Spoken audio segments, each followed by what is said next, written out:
우리가 나이가 들수록 진짜 이상한 일이 생깁니다. 예전에는 사람과의 관계가 마치 공기처럼 자연스럽게 있었는데 어느 순간부터는 한 사람 한 사람이 너무 크게 느껴지고 어떤 인연은 내 마음을 따뜻하게 만들다가도 또 어떤 인연은 하루를 통째로 무너뜨릴 만큼 무겁게 다가옵니다. 그런데 더 놀라운 건요, 나이가 들면 사람 보는 눈은 생기는데 그 사람을 떠나보내는 법은 끝까지 익숙해지지 않는다는 사실입니다. 누구를 만날지보다 누구와 거리를 둘지가 훨씬 더 인생을 결정짓는 순간들이 오게 되는데 그때 우리는 항상 흔들립니다. 정말 이 인연을 끝내야 하는 걸까? 내가 예민한 걸까? 아니면 더 참아야 하는 걸까? 이런 고민이 마음속에서 오래 맴돌죠. 그런데 한 가지 분명한 진실이 있습니다. 어떤 인연은 끝내야만 내 삶이 다시 숨을 쉽니다. 문제는 그 끝내는 방식에 우리 삶의 품격이 달려 있다는 것입니다.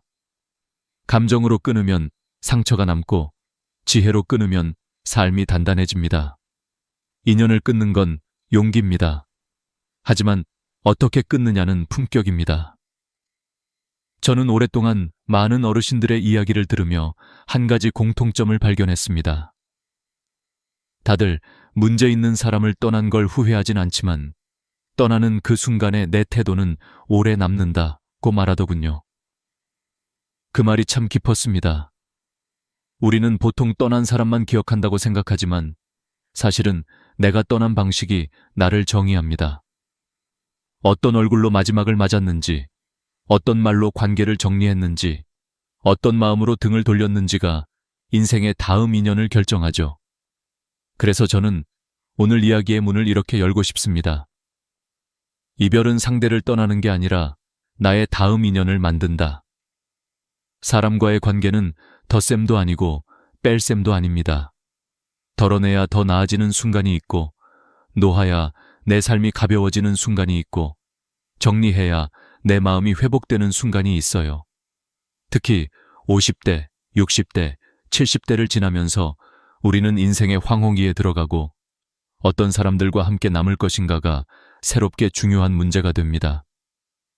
이 시기엔 마음을 지키는 관계만 남기고 마음을 해치는 관계는 내려놓아야 인생 후반이 평온해집니다. 하지만 그 결정을 잘못하면 후회가 오래 남습니다.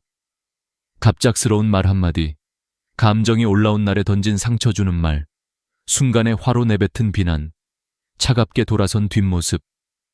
이런 것들은 우리가 상상하는 것보다 훨씬 더 오래 남고 때로는 당사자보다 나 자신에게 더 깊은 흔적으로 남습니다. 그래서 인연을 끊을 때 가장 중요한 자세는 감정이 아니라 이해로 마무리하는 것입니다. 나이가 들수록 인연은 선택이 되고 관계는 책임이 됩니다. 불편하고 힘든 관계를 그냥 끌고 가는 건 인생을 낭비하는 것과 같습니다. 하지만 무조건 잘라내는 것도 위험합니다. 감정으로 끊으면 그 감정이 다시 돌아옵니다. 내 마음의 부메랑처럼 꽂히죠. 반대로 품격으로 끊으면 끝난 관계조차 나를 좋은 기억으로 남깁니다. 저는 이런 말씀을 해주신 한 어르신을 잊지 못합니다. 사람은 떠나도 내가 떠난 방식은 나한테 돌아오더라. 이 말이 오늘 이야기의 핵심입니다. 관계를 끊을 때 우리는 크게 세 가지를 잊습니다. 첫째, 감정은 지나가지만 기록은 남는다는 것. 둘째, 이별의 말은 상대보다 내 인격을 더 드러낸다는 것. 셋째, 떠나는 방식이 다음 인연의 기준이 된다는 것. 인생 후반에서는 관계를 정리하는 순간이 곧 나의 품격이 드러나는 순간입니다. 지금부터 우리는 단순히 인연을 끊는 법이 아니라 후회 없이, 상처 없이 품격 있게 끝내는 법을 배워야 합니다. 그게 바로 남은 인생을 편안하게 만드는 첫 번째 지혜입니다. 오늘 영상의 첫 번째 파트에서는 바로 그 출발점에 대해 이야기합니다. 왜 어떤 인연은 반드시 끊어야 할까? 그리고 그 순간이 왜 우리 인생에서 중요한 장면이 되는가? 인연을 끊는 건 참 아픈 일입니다. 하지만 더 아픈 건 끊어야 할 인연을 계속 끌고 가는 것입니다. 이제 우리는 그 차이를 정확히 알아야 합니다. 그래야 인생이 가벼워지고 마음이 회복되고 남은 인연들이 빛나기 시작합니다. 오늘 이 이야기가 당신의 마음에 작은 용기의 불씨가 되길 바랍니다. 이제부터 천천히, 그러나 깊게 이야기해 보겠습니다. 소투, 천란맹. 우리는 살아오면서 수많은 인연을 만나지만 그 모든 인연이 평생을 함께할 수는 없습니다. 어릴 때는 친구를 잃어도 금세 다른 친구가 생겼지만 나이가 들수록 관계 하나를 정리하는 일이 훨씬 더 큰 용기와 지혜를 요구하게 됩니다. 그런데 대부분의 사람들은 이 관계를 계속해야 할지 말아야 할지 판단하는 기준을 제대로 배우지 못한 채 살아갑니다.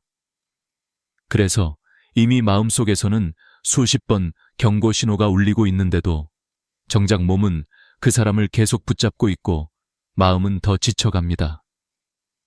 인연을 끊어야 한다는 건 단순히 싫다의 문제가 아니라 관계가 이미 우리 삶에 해를 주기 시작했다는 뜻입니다. 그 신호를 외면하면 외면할수록 우리는 더 늙고 더 지치고 더 상처받습니다.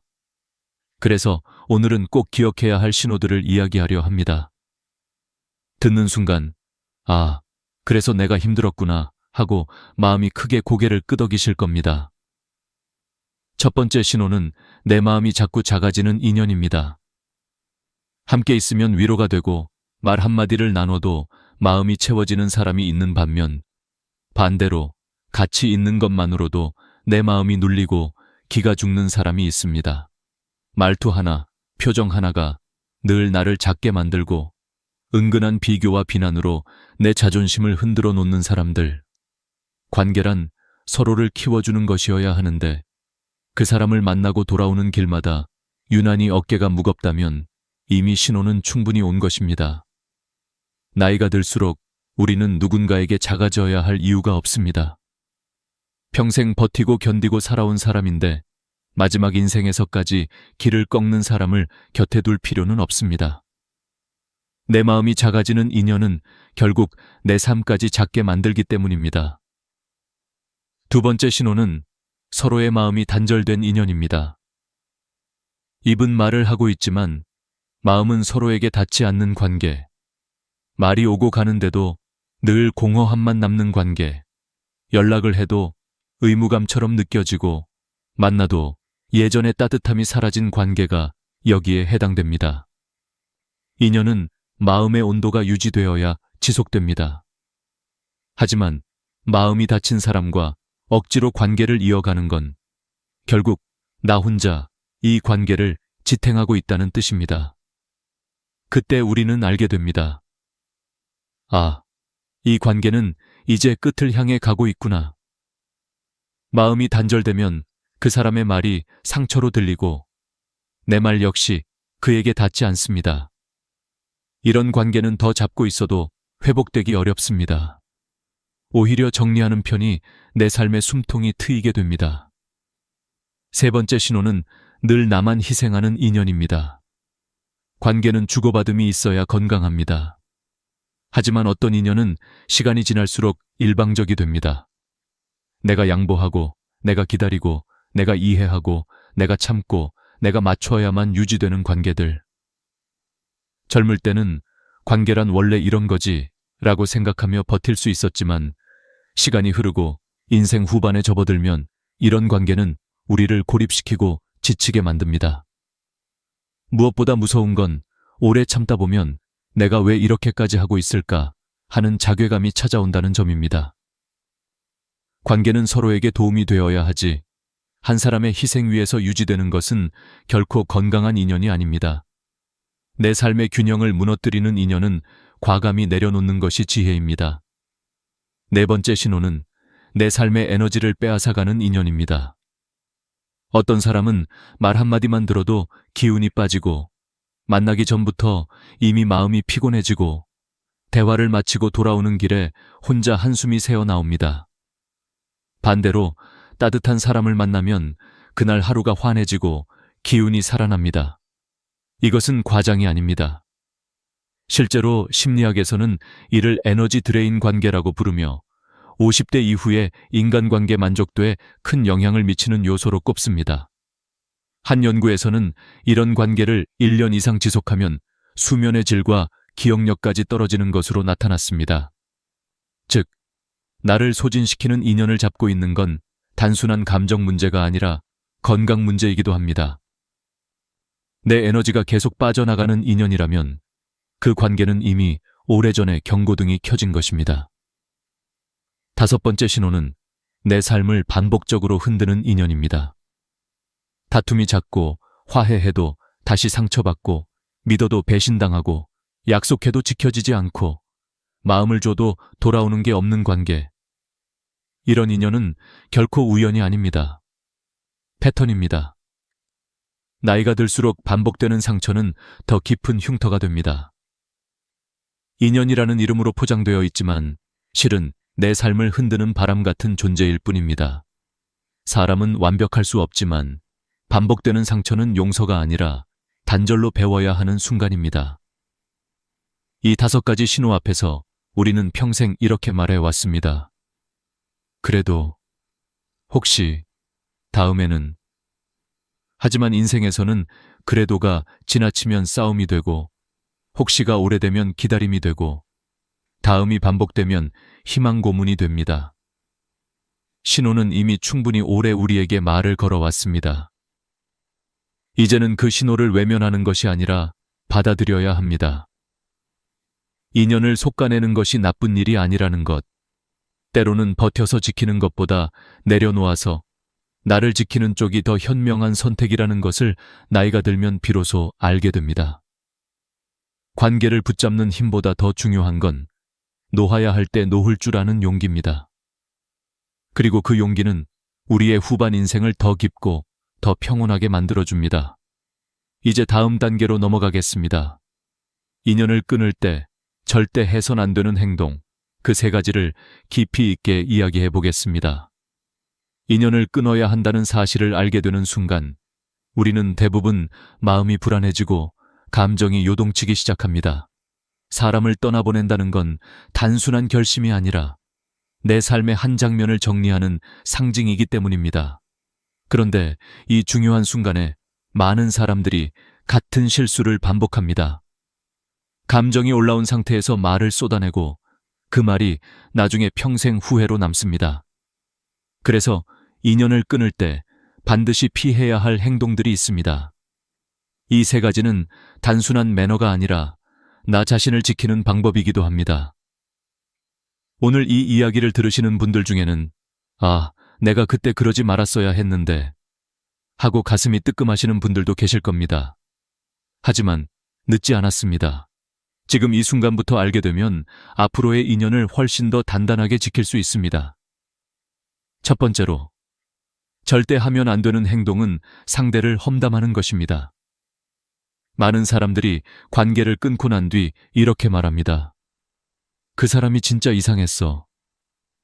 내가 얼마나 잘해줬는데 결국 배신하더라고. 원래 그런 사람이었지 뭐. 이런 말들은 처음엔 속을 조금 시원하게 해줄지 모르지만 오래 반복될수록 가장 큰 손해를 보는 건 그 사람이 아니라 바로 나 자신입니다. 왜냐하면 험담은 상대에 대한 이야기가 아니라 결국 내 품격을 보여주는 말이기 때문입니다. 누군가의 얘기를 듣는 주변 사람은 이렇게 생각합니다. 저 사람은 관계가 끝난 뒤에도 저렇게 말하는구나. 나와도 언젠가 틀어지면 저렇게 말하겠지. 결국 내가 한 말은 그 사람에게 가지도 못하고 내 주변 사람들의 기억 속에 먼저 새겨집니다. 말은 마음의 밑바닥을 드러내는 그릇이라 했습니다. 특히 나이가 들수록 말은 행동보다 더 강하게 남습니다. 한번 험담을 내뱉고 나면 시간이 지나도 그 흔적은 쉽게 지워지지 않습니다. 마음이 복잡하다면 종이에 써보거나 혼자 걸으면서 정리하면 됩니다. 하지만 그 말이 다른 사람 귀에 닿는 순간 그건 더 이상 감정이 아니라 평판이 됩니다. 2번째로 피해야 할 행동은 이별 직전에 상대에게 마지막 공격을 하는 것입니다. 다들 이런 경험 한 번쯤 있으시죠? 너무 답답하고 억울해서 마지막에 한 방이라도 날려야 속이 풀릴 것 같은 순간. 그래서 이런 말들이 튀어나옵니다. 넌 원래 그랬어. 그래서 너랑은 안 되는 거야. 나는 참았는데 너는 정말 아니다.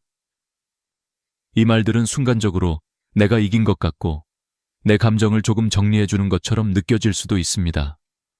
하지만 나중에 돌아보면 그 말 한마디가 나의 오랜 이미지와 인격을 망칠 수 있습니다. 사람은 좋은 기억보다 마지막의 말을 더 오래 기억합니다. 아무리 예전엔 서로 웃고 지냈어도 마지막 순간에 내뱉은 독한 말 한 줄이 모든 기억을 덮어버립니다. 특히 인생의 후반에서 이런 말투를 남기는 건 스스로에게도 큰 상처가 됩니다. 떠날 때 가장 중요한 건 이깁니다. 화내며 떠나는 사람보다 조용히 정리하고 떠나는 사람이 훨씬 더 강한 사람입니다. 떠나는 순간의 말은 감정이 아니라 삶의 품격으로 남기 때문입니다. 세 번째로, 절대 하면 안 되는 행동은 감정적으로 결정하는 것입니다. 사람은 화가 나면 생각이 좁아지고 시야가 어두워집니다. 억울하면 모든 것이 상대 잘못으로 보이고 상처받은 순간엔 상대의 단점만 크게 보이기 마련입니다. 그래서 우리는 성급하게 말합니다. 이제 끝이다. 다시는 안 본다. 하지만 하루만 지나도 마음이 달라지는 경우가 얼마나 많습니까?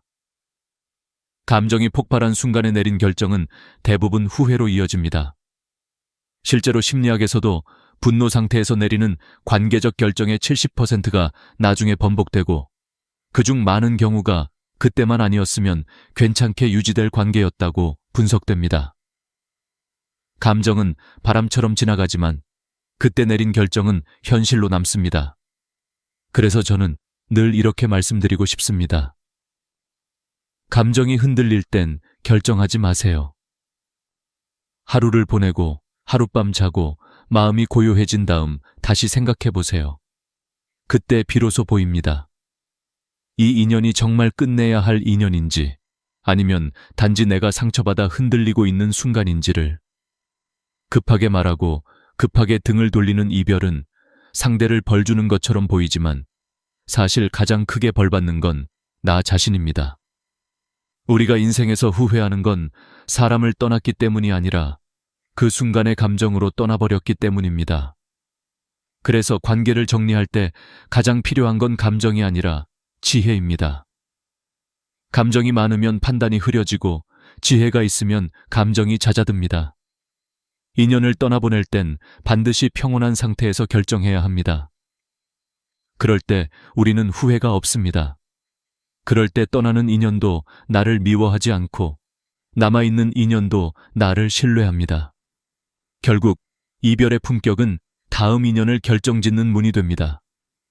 이제 우리는 단절의 순간에 하지 말아야 할 행동을 배웠습니다. 그렇다면 다음으로 가장 중요한 질문이 남습니다. 관계를 끊은 뒤 우리는 어떤 마음으로 살아야 할까? 이제 그 이야기를 이어가겠습니다. 관계를 끊는 순간보다 더 어려운 시간이 있습니다. 바로 그 이후입니다. 떠나보낸 인연이 마음속에서 계속 맴돌고 잘한 선택인지 돌아보게 되고 가끔은 뒤돌아보고 싶은 마음이 올라오기도 합니다. 사실 많은 사람들이 이 시기를 제대로 지나지 못해 후반 인생에서 더 큰 공허함을 느끼곤 합니다. 그래서 관계를 정리한 뒤 어떤 마음을 가져야 하는지가 인생에서 아주 중요한 관문이 됩니다. 이 시기를 잘 건너뛰면 우리는 성장하고 마음이 평온해지지만 그렇지 못하면 끊어진 인연이 오래도록 마음의 그림자로 남게 됩니다. 관계를 끊은 후 가장 먼저 해야 할 일은 내 마음을 정돈하는 것입니다. 많은 분들이 인연을 끊자마자 잘한 선택일까? 혹시 너무 성급했나? 내가 조금 더 참았어야 하나? 하는 생각에 스스로를 흔들어 놓습니다. 하지만 이 질문들은 대부분 감정의 불안에서 나오는 것입니다. 끊어낸 인연을 후회하는 것이 아니라 갑자기 생긴 빈자리를 낯설어 하는 것입니다. 오래 사용하던 가구를 치우면 방이 넓어졌지만 허전하죠. 관계도 마찬가지입니다. 그 사람이 좋은 사람이어서가 아니라 익숙함 때문에 빈자리처럼 느껴지는 것입니다.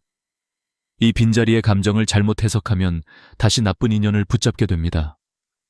그래서 관계를 끊은 직후에는 결코 성급하게 판단하거나 돌아보려고 하지 말아야 합니다.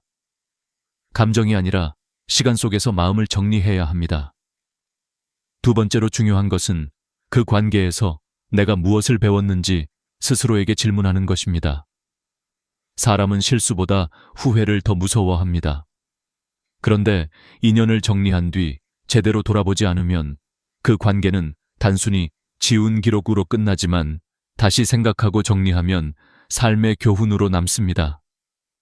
예전에 한 어르신이 이런 말씀을 하셨습니다. 나쁜 인연도 잘 정리하면 선물이다. 그 인연이 없었으면 내가 이만큼 잘하지 못했을 테니까.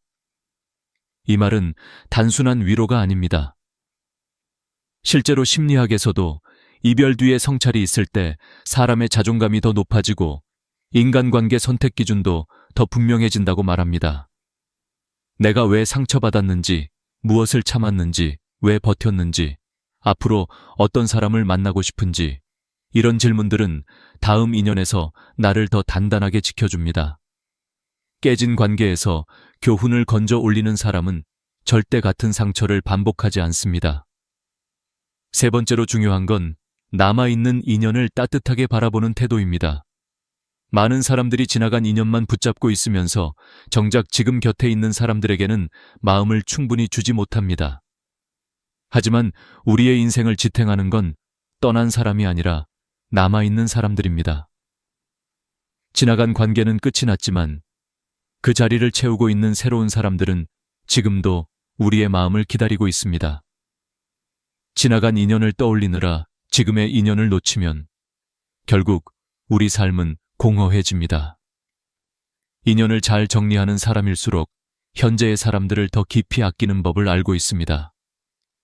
그들은 과거에 묶이지 않고 현재에 감사하며 새로운 인연을 향해 마음을 열 준비가 되어 있습니다. 이 태도야말로 인생 후반에서 가장 아름다운 품격입니다. 네 번째로 필요한 자세는 과거의 상처를 새로운 사람에게 가져가지 않는 것입니다. 인연을 끊은 후 많은 분들이 다시 누군가와 관계를 맺기를 두려워합니다. 또 상처받으면 어쩌지? 또 배신당하면 어쩌지? 이런 두려움은 자연스러운 감정이지만 문제는 그 두려움이 새로운 사람을 가리고 마음을 닫게 만든다는 것입니다.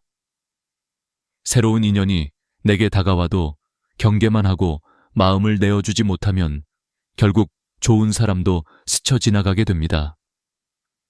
상처를 한번 겪었다고 해서 세상 모든 인연이 나쁜 건 아닙니다. 오히려 그 상처 때문에 우리는 더 지혜로워졌고 더 좋은 사람을 알아볼 눈이 생겼습니다. 그러니 과거의 그림자를 새 인연에 덮어 씌우지 마세요. 그 인연은 과거와는 전혀 다를 수 있습니다.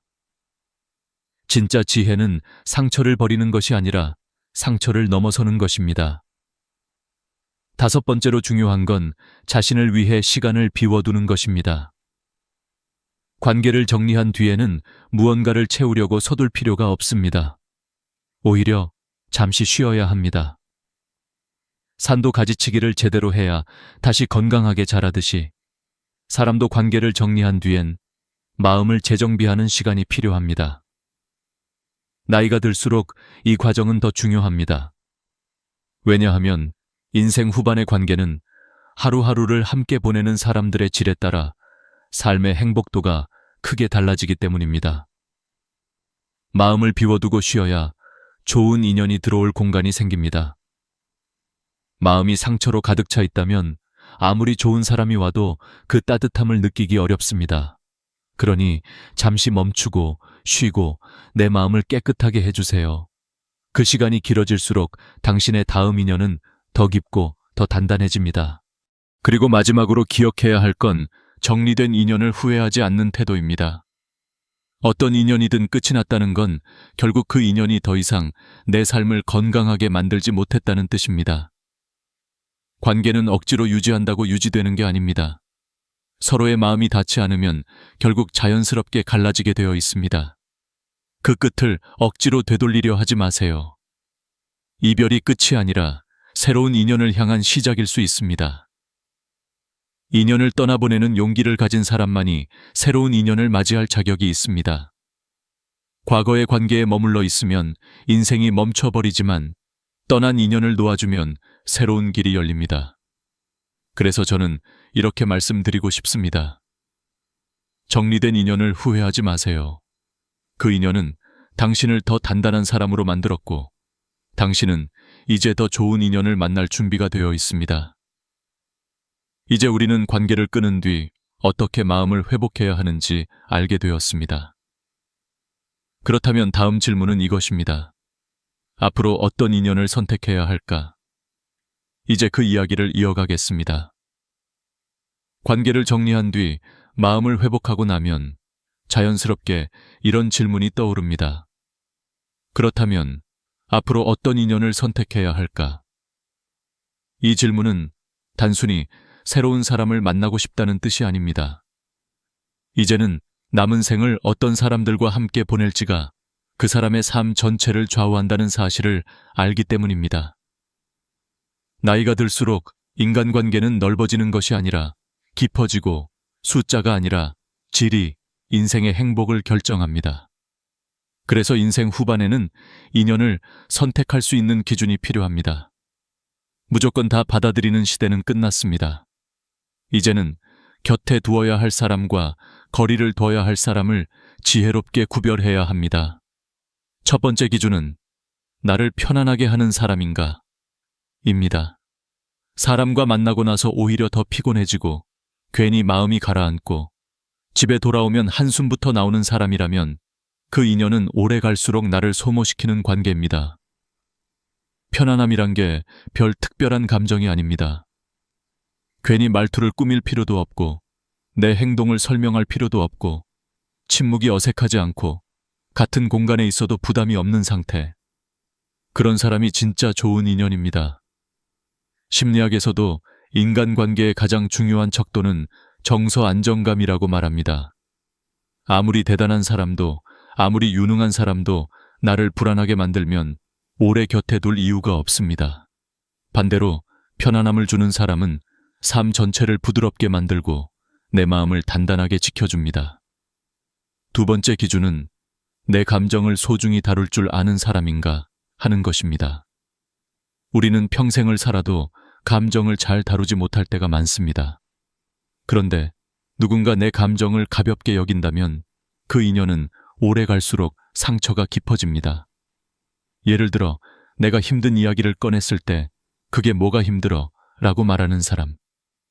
내 기쁨을 나눴을 때 그 정도는 누구나 해 라고 축소시키는 사람. 혹은 내가 상처받았다고 말했을 때 그걸 왜 신경 써? 라고 넘겨버리는 사람. 이런 사람은 평소에는 괜찮아 보이지만 결국 내 마음을 지치게 만듭니다. 나이가 들수록 감정은 더 섬세해지고 더 값진 것입니다.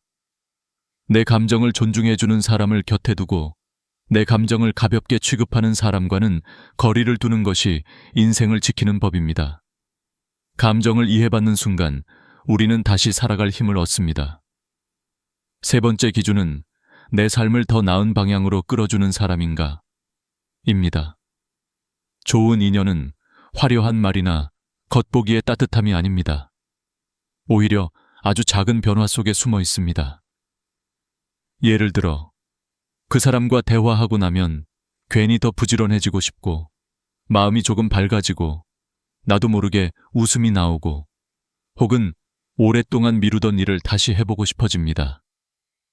이런 사람은 내 삶의 방향을 부드럽게 위로 끌어줍니다. 반대로 어떤 사람은 늘 비교하고 깎아내리고 의욕을 잃게 만드는 말을 무심히 던집니다. 그런 사람과 오래 있을수록 인생은 무거워지고 마음은 어두워집니다. 진짜 좋은 인연은 나를 성장하게 하고 삶을 맑게 해줍니다. 특히 인생 후반에는 나를 끌어주는 인연과 가까이 해야 합니다. 그 인연이 마지막까지 나를 지켜주는 힘이 됩니다. 네 번째 기준은 서로의 경계와 거리를 존중하는 사람인가? 입니다. 관계가 오래 지속되지 못하는 이유 중 상당수는 마음이 멀어서가 아니라 경계를 침범했기 때문입니다. 나이가 들수록 각자의 생활 방식, 가치관, 하루의 루틴이 확실히 자리 잡혀 있습니다. 그런데 어떤 사람은 그 경계를 무시합니다. 예고 없이 집 앞에 찾아오거나 사소한 일에도 지나치게 간섭하거나 나의 시간과 사생활을 당연한 것처럼 소비합니다. 이런 인연은 시간이 갈수록 불편함만 커집니다. 반대로 거리를 지켜주는 사람은 오히려 더 깊게 오래 갑니다. 필요할 때는 도와주지만 불필요할 때는 건드리지 않는 사람. 말이 많은 대신 마음을 존중해주는 사람. 그런 관계가 성숙한 인연입니다. 한 어르신은 이렇게 말씀하셨습니다. 잘해주는 사람보다 내 공간을 지켜주는 사람이 더 귀한 인연이다. 이 말은 관계의 본질을 꿰뚫고 있습니다. 다섯 번째 기준은 내 마음이 작아지지 않는 사람인가 하는 것입니다. 사람은 누구와 함께 있느냐에 따라 표정이 달라지고 말투가 달라지고 심지어 삶의 방향까지 달라집니다. 어떤 관계는 나를 크게 만들고 어떤 관계는 나를 작아지게 만듭니다.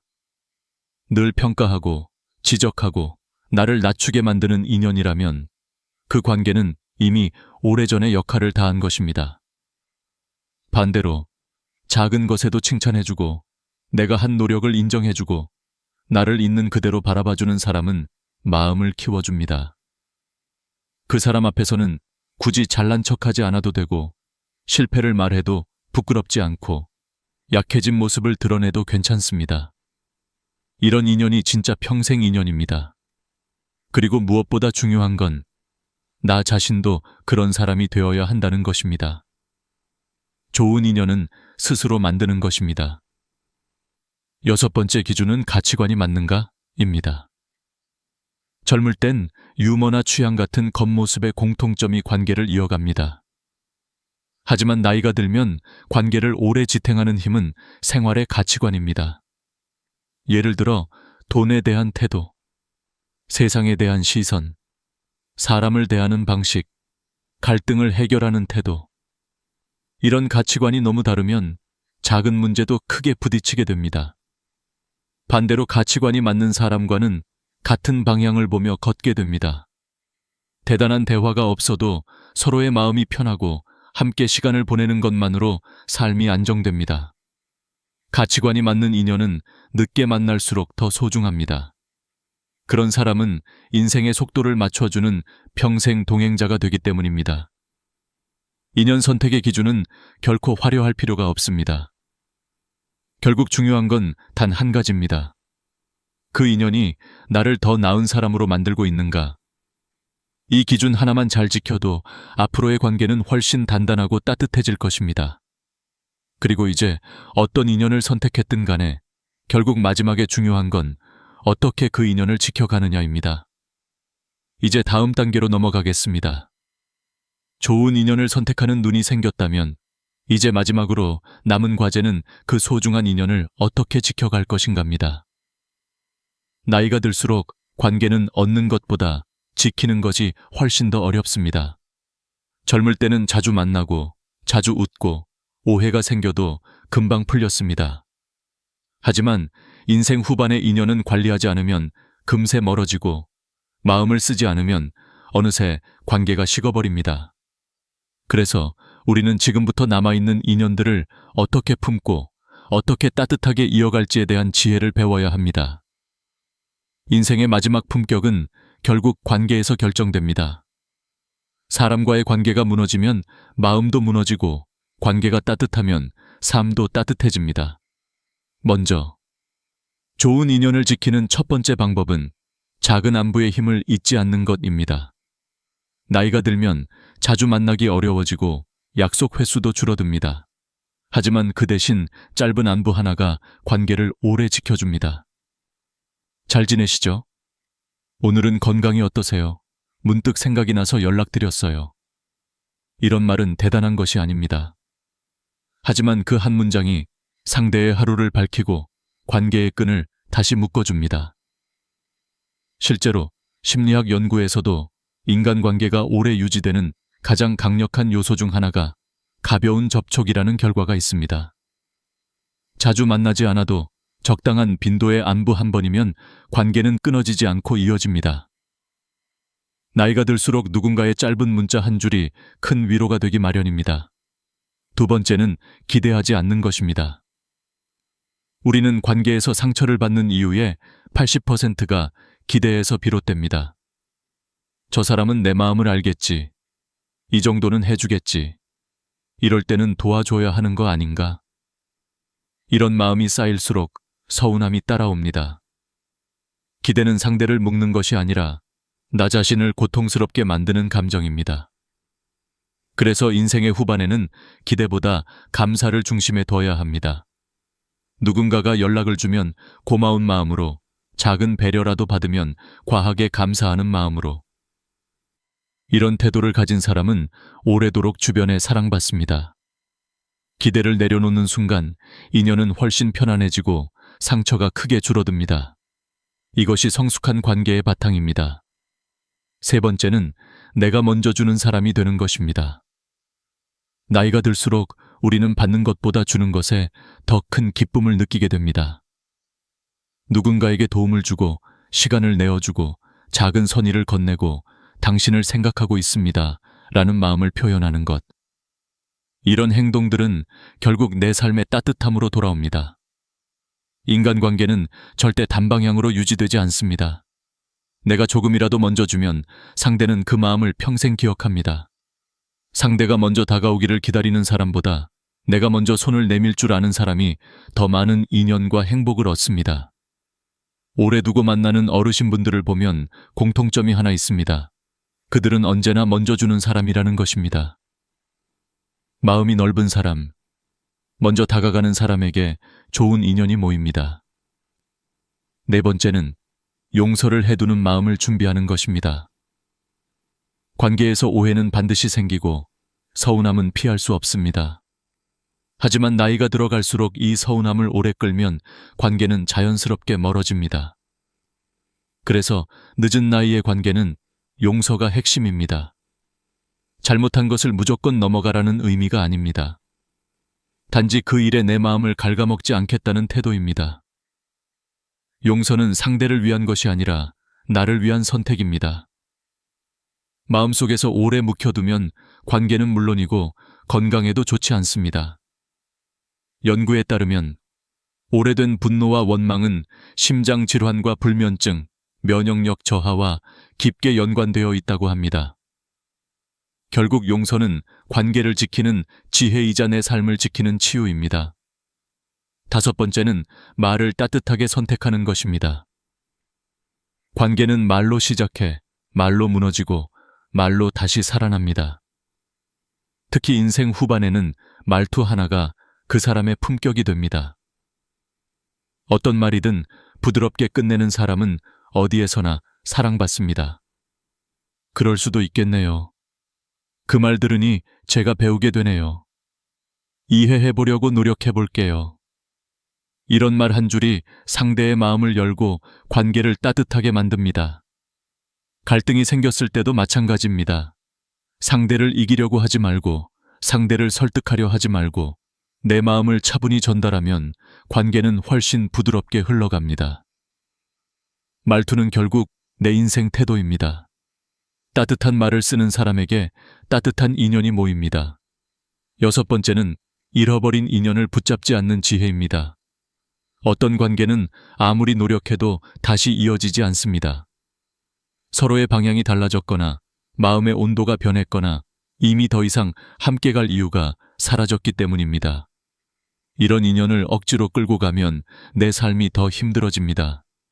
이미 떠난 사람에게 마음을 쓰지 말고 남아있는 사람을 소중히 바라보는 것.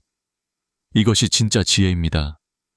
떠난 인연에 매달릴수록 지금 내 곁에 있는 소중한 사람을 놓치게 됩니다. 인생은 다시 돌아오지 않는 시간의 연속입니다. 이미 지나간 인연을 붙잡기보다 지금 내 손 안에 있는 인연을 따뜻하게 잡는 사람이 결국 행복을 얻습니다. 마지막으로 인생 후반의 가장 중요한 관계는 나 자신과의 관계입니다. 남은 인연을 지키는 법은 사실 나 자신을 잘 지키는 것에서 출발합니다. 내가 건강해야 관계도 유지되고 내가 마음이 평온해야 인연도 따뜻하게 이어집니다. 인생의 마지막 품격은 겉모습이 아니라 마음의 정돈에서 드러납니다. 나를 아끼고 내 감정을 잘 돌보고 나 스스로를 따뜻하게 대하는 사람은 어떤 인연 속에서도 무너지지 않습니다. 그리고 그런 사람에게는 좋은 인연이 자연스럽게 걸어옵니다. 사람은 비슷한 온도를 가진 사람끼리 이어지기 때문입니다. 이제 우리는 알게 되었습니다. 인연을 선택하는 것도 중요하지만 남은 인연을 따뜻하게 지키는 것이 더 중요한 일이라는 것을. 인생의 마지막까지 함께할 사람은 많지 않습니다.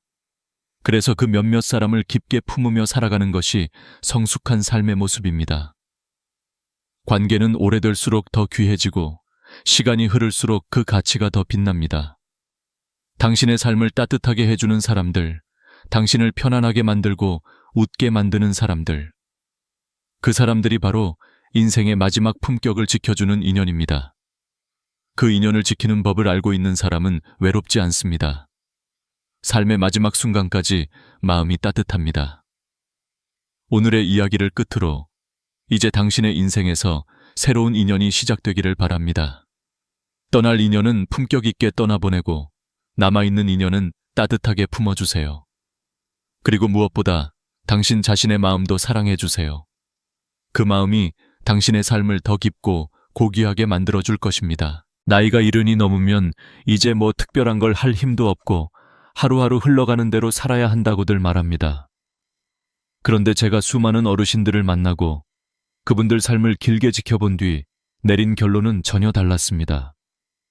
진짜 인생은 지금부터라는 것, 그리고 그 진짜 순간을 느낄 수 있는 사람은 의외로 용기가 아니라 그냥 한번 해보자는 가벼운 마음을 가진 사람이라는 것입니다. 우리는 평생 책임감에 눌려 살았습니다. 자식들 키우고 직장에서 눈치 보고 부모님 봉양하고 돈 벌어야 한다는 압박에 하루도 편하게 쉬지 못했던 시간이 반세기입니다. 어느 날 문득 거울을 보면 주름만 늘어난 것이 아니라 내가 언제 이렇게 늙어버렸지 싶은 허무함까지 밀려오죠. 그래서 많은 분들이 은퇴 후엔 힘이 쭉 빠져버립니다.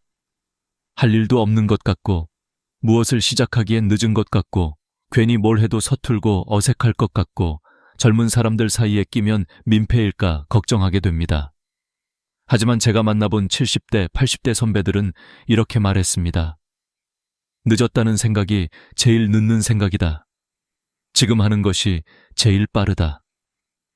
이 말이 처음엔 그저 멋진 말처럼 들렸습니다.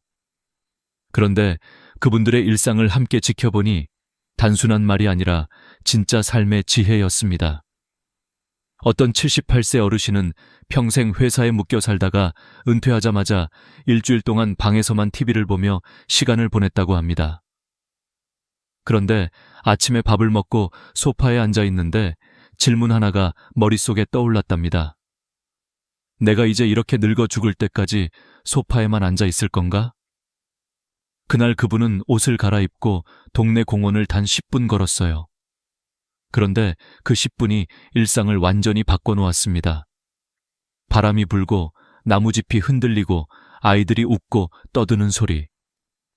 삶을 오래 쉬었던 사람에게 그 모든 장면이 새롭게 느껴진 거죠. 그분은 나중에 이렇게 말했습니다. 대단한 걸 해서 인생이 바뀐 게 아니라 그냥 나가보자 하는 마음 하나로 인생이 다시 시작됐다. 우리는 나이가 들면 자연스럽게 움츠러들고 작은 일에도 겁이 많아집니다. 나는 이걸 해본 적이 없는데 괜히 창피하면 어쩌지? 내가 할 수 있을까? 하지만 여러분 생각해 보세요. 우리는 이미 누구보다 많은 걸 이겨내며 살아온 사람들입니다. 가난도 버텨냈고 전쟁 같은 사회 변화도 견뎌냈고 자식 키우느라 잠 한숨 못 자고 살던 시절도 지나왔습니다. 그런 우리가 지금 와서 여행 하나, 식사 하나, 취미 하나 도전하는 것이 뭐 그리 대단한 일일까요? 70대 선배들은 한결같이 말합니다. 용기 있는 사람이 이기는 게 아니다. 그냥 해보는 사람이 이긴다. 이 말은 정말 깊습니다. 젊을 때에 도전이라는 단어는 멀리 달려가는 힘이었다면 노년의 도전은 단지 한 걸음 내딛는 가벼운 용기입니다. 그 한 걸음만 해도 인생이 활짝 열리기 때문입니다. 실제로 많은 분들이 은퇴 후 처음 쉴 2년 동안은 그동안 못했던 휴식과 자유를 누리며 지냅니다. 여행도 가고 책도 읽고 취미도 해보려고 하죠. 하지만 시간이 지나면 금방 무기력해집니다. 가슴이 텅 비어 있고 하루가 너무 길고 저녁이면 이유 없이 허전하고 누군가에게 필요한 사람이 아닌 것 같고 예전 같지 않은 몸을 보며 스스로가 초라하게 느껴지는 일이 많습니다. 여기서 중요한 차이가 생깁니다. 계속 멈춰 있는 사람과 작은 한 걸음이라도 다시 꺼내는 사람. 그 작은 차이가 인생 후반부를 완전히 갈라놓습니다. 아무것도 하지 않으면 하루가 빠르게 사라집니다. 하지만 아주 작은 걸 해보는 순간 하루가 다시 살아있는 하루로 변합니다. 70대 어르신 중 한 분은 이런 말을 남겼습니다. 나이 들어서 배우는 기쁨이 젊을 때보다 훨씬 크다. 왜냐면 이제는 점수나 경쟁이 아니라 순수한 즐거움으로 할 수 있기 때문이다. 그렇습니다. 이제는 누가 평가하지 않습니다. 누가 눈치 주지도 않습니다. 누구와 경쟁할 필요도 없습니다. 지금부터의 시간은 오직 내 인생을 위해 쓰는 시간입니다. 그래서 저는 이 영상에서 여러분께 한 가지 약속을 드리고 싶습니다. 이제 우리는 할까 말까 고민하는 사람이 아니라 한번 해보는 사람으로 살자고. 노후는 절대 쓸쓸한 시간이 아닙니다. 준비만 잘하면 젊을 때보다 훨씬 자유롭고 훨씬 따뜻하고 훨씬 신나는 시간입니다. 그리고 그 시작은 거창한 것이 아닙니다. 오늘 딱 하나, 마음속에 작은 변화 하나만 심으면 됩니다. 그래, 나도 해볼게. 이 한마디가 여러분 인생 2막을 열어줄 열쇠입니다. 나이가 들수록 사람들은 여행이 점점 어렵다고 생각합니다. 멀리 가려면 체력도 신경 쓰이고 비행기 타는 것도 부담스럽고 낯선 곳에서 길을 헤매는 것이 괜히 겁나기도 하니까요. 그래서 입버릇처럼 이제는 집 근처에서만 다닐게. 멀리 가는 건 젊은 사람이나 하는 거야 라고 말하곤 합니다. 그런데 놀라운 사실은 대부분의 70대, 80대 어르신들이 삶이 밝아진 순간을 떠올릴 때 그 시작점이 바로 아주 작은 여행 한 번이었다는 겁니다. 멀리 떠난 것도 아니고 큰 계획을 세운 것도 아니었습니다. 그냥 버스 한번 타볼까? 하는 아주 가벼운 마음이었죠. 저는 많은 어르신들의 이야기를 들으며 깨달았습니다. 여행의 핵심은 거리가 아니라 관점의 변화라는 것. 평소에 지나치던 동네 버스 정류장도 한번 여행자의 눈으로 바라보면 완전히 새로운 장소가 됩니다. 버스에 올라 창밖을 바라보는 것만으로도 마음이 열리고 집에만 있을 때는 들리지 않던 소리가 귀에 들어옵니다. 아이들이 뛰노는 공원, 새로 생긴 가게, 사람들이 바삐 걷는 골목길. 모두가 오래된 풍경이지만 갑자기 생생하게 살아나죠. 이게 바로 여행의 기적입니다. 몸은 그대로인데 마음이 새로워지는 순간 우리는 다시 살아있는 느낌을 얻습니다. 제가 아는 72세 어르신도 그랬습니다. 평생을 서울에서만 살고 출퇴근만 반복하며 바쁘게 살아온 분이었는데 어느 날 TV에서 강릉빵집 소개가 나오자 저 빵 한번 먹어볼까 하는 아주 사소한 마음이 들었다고 합니다. 그 마음 하나로 아침에 눈 뜨자마자 배낭을 메고 기차역으로 향하셨죠. 목적도 없고 거창한 계획도 없었습니다. 그저 마음이 이끄는 대로 움직였을 뿐이었어요. 그런데 그 여행이 그분 인생의 전환점이 되었습니다.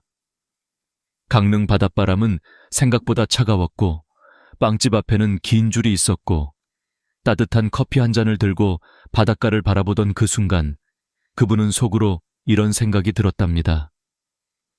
나도 아직 살아있구나. 그 감정은 젊은 시절에 느꼈던 설렘과 아주 비슷했다고 합니다. 멀리 갈 필요도 없고 비싼 여행도 아니었습니다. 그저 내가 나를 데리고 나간 하루였던 겁니다. 나이가 들면 세상은 이미 다 보고 경험해 본 곳이라고 생각하기 쉽습니다. 하지만 실제로는 정반대입니다. 젊을 때는 바빠서 보지 못했던 것들, 시간이 없어서 관심조차 두지 못했던 풍경들이 나이가 들수록 더 깊게 보입니다. 동네 시장 한번 가도 그렇습니다. 그냥 채소 파는 곳 같지만 자세히 보면 손에 흙이 묻은 감자, 갓단파, 집에서 담근 고추장, 그리고 그 시장을 지켜온 사람들의 이야기가 다 보입니다. 젊은 날엔 분명 지나쳤던 것들인데 나이가 들면 그게 모두 소중하게 느껴집니다. 시골 장터도 마찬가지예요.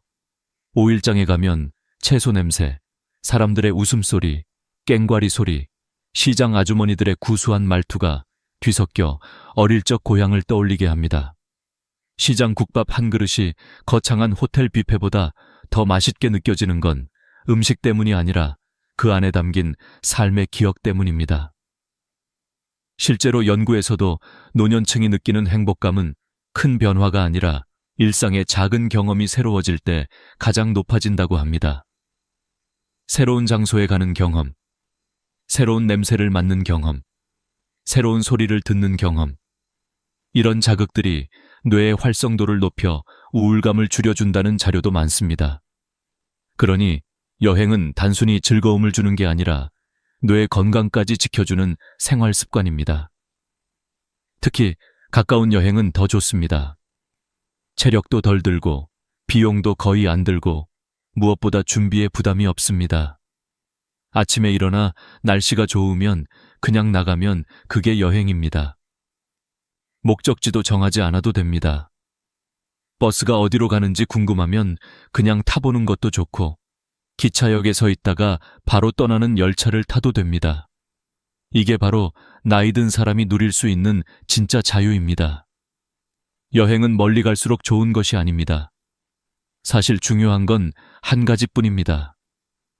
내가 오늘 집 밖으로 한 걸음 내디뎠는가? 이 한 걸음이 심장을 깨우고 마음을 열고 무기력했던 삶에 다시 온기를 불어넣습니다. 혼자 가는 여행은 더 특별합니다. 누구 눈치도 보지 않고 어디든 머물고 싶은 만큼 머물고 걸어가다 마음에 드는 카페가 있으면 그냥 들어가 앉아 있을 수 있으니까요. 혼자 떠난 여행이 오히려 자기 자신과 대화를 할 수 있는 가장 깊고 따뜻한 시간이 됩니다. 만약 누군가와 함께 가고 싶다면 그것도 좋습니다. 친구와 떠난 여행은 웃음이 많아지고 배우자와 가는 여행은 여생의 소중한 추억이 됩니다. 하지만 혼자든 함께든 공통점은 하나입니다. 나이가 들수록 여행은 선택이 아니라 필요라는 것. 왜냐하면 여행은 삶에 활력을 주고 새로운 자극을 주고 내가 아직 여러 감정을 느낄 수 있는 사람이라는 걸 다시 확인시키기 때문입니다. 그러니 여러분, 내일 달력에 하루를 표시해 두세요. 그날은 여행하는 날입니다. 멀리 가지 않아도 됩니다. 집 근처라도 됩니다. 중요한 건 내가 지금부터 다시 살기 시작한다는 마음입니다. 여행이 마음을 깨우는 것이라면 새로운 음식은 혀를 통해 인생을 다시 깨우는 경험입니다. 나이가 들수록 입맛은 좁아지고 익숙한 음식만 찾게 됩니다. 아침엔 된장국, 점심엔 김치찌개, 저녁엔 생선구이. 분명 맛있고 편안한 식단이지만 문제는 이 패턴이 너무 오랫동안 반복되면 삶 전체가 똑같은 맛이 되어버린다는 겁니다. 그런데 아주 사소한 음식 하나만 바꿔도 우리의 하루가 깜짝 놀랄 만큼 달라질 수 있습니다. 젊을 때처럼 강렬한 자극이 아니라 아직도 새로운 걸 느낄 수 있다는 미묘한 설렘 때문입니다. 제가 만난 68세 아주머니의 이야기가 있습니다. 평생 매운 음식을 잘 못 드셔서 고춧가루 들어간 찌개, 매운 볶음류는 다 피하셨던 분이에요.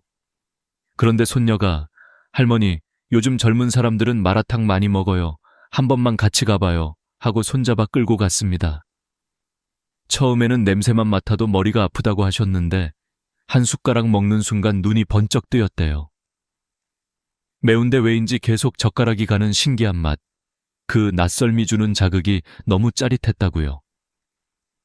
돌아오는 길에 하신 말씀이 아이고, 내가 아직 입이 살아있었네 였어요. 그 말에 손녀가 까르르 웃었고 두 사람의 사이는 더 가까워졌습니다. 이게 바로 음식이 만드는 기적입니다. 입맛의 변화가 관계의 변화로 이어지는 순간, 또 어떤 72세 어르신은 평생 날생선을 못 드신다고 했습니다. 초밥은 젊은 사람 음식, 비린내가 싫다고 손사래를 치던 분이었는데 어느 날 아들이 한 점 억지로 떠먹였어요. 그런데 그날 이후 인생이 달라졌다고 합니다. 따뜻한 밥알과 차가운 생선이 섞이며 주는 조용한 감칠맛, 입안에서 살살 녹는 특유의 식감, 무엇보다 내가 평생 못한다고 생각한 걸 드디어 해냈다는 성취감이 그분을 완전히 바꿨습니다. 이제는 동네 횟집 단골이 되었다고 하시더군요. 생각해보면 우리는 살면서 엄청나게 많은 음식을 안 먹는다고 단정지어 왔습니다. 하지만 사실은 먹을 기회가 없었을 뿐입니다. 나이가 들어서라도 처음 맛보는 음식 중에는 인생 최고의 음식이 숨어 있을지도 모릅니다. 실제로 의학 연구에서도 새로운 맛을 경험하는 것이 노년층 뇌 기능에 큰 자극이 된다고 합니다. 낯선 향, 새로운 식감, 처음 느끼는 조화, 이런 요소들이 뇌의 기억 회로와 감각 회로를 강하게 활성화시키기 때문이죠. 한마디로 새로운 음식은 곧 뇌의 젊음을 되찾는 운동입니다. 특히 제철 음식은 더 깊은 감동을 줍니다. 봄에는 달래와 두릅의 쌉싸름한 향, 여름엔 옥수수와 참외의 달콤함, 가을엔 전어와 밤의 고소함, 겨울엔 굴과 곶감의 깊은 풍미. 이 계절 음식들을 제대로 먹으면 계절이 더 풍성하게 느껴지고 삶의 속도가 부드럽게 조절됩니다. 나이 들수록 시간의 흐름이 빨라지는데 제철 음식을 맛보면 마치 계절을 손으로 붙잡는 느낌이 들어요. 해외 음식도 크게 다르지 않습니다. 예전에는 낯설고 어렵게 느껴졌던 음식들, 베트남 쌀국수, 태국 팟타이, 이탈리안 파스타, 이제는 동네 식당에서도 쉽게 맛볼 수 있습니다. 한 번만 도전해보면 의외로 담백하고 깔끔해서 나이 든 분들의 입에도 잘 맞습니다. 국물이 시원한 쌀국수는 위에 부담도 없고 향이 은은한 파스타는 소화도 잘 됩니다. 심지어 어느 70대 어르신은 인도 커리에 빠져 일주일에 한 번씩 꼭 드신다는 분도 계세요. 이처럼 음식은 단순한 식사를 넘어 인생의 활력을 되찾는 작은 도전입니다. 입맛이 바뀌면 생각도 바뀌고, 생각이 바뀌면 하루가 새로워지고, 하루가 새로워지면 결국 인생이 다시 살아납니다.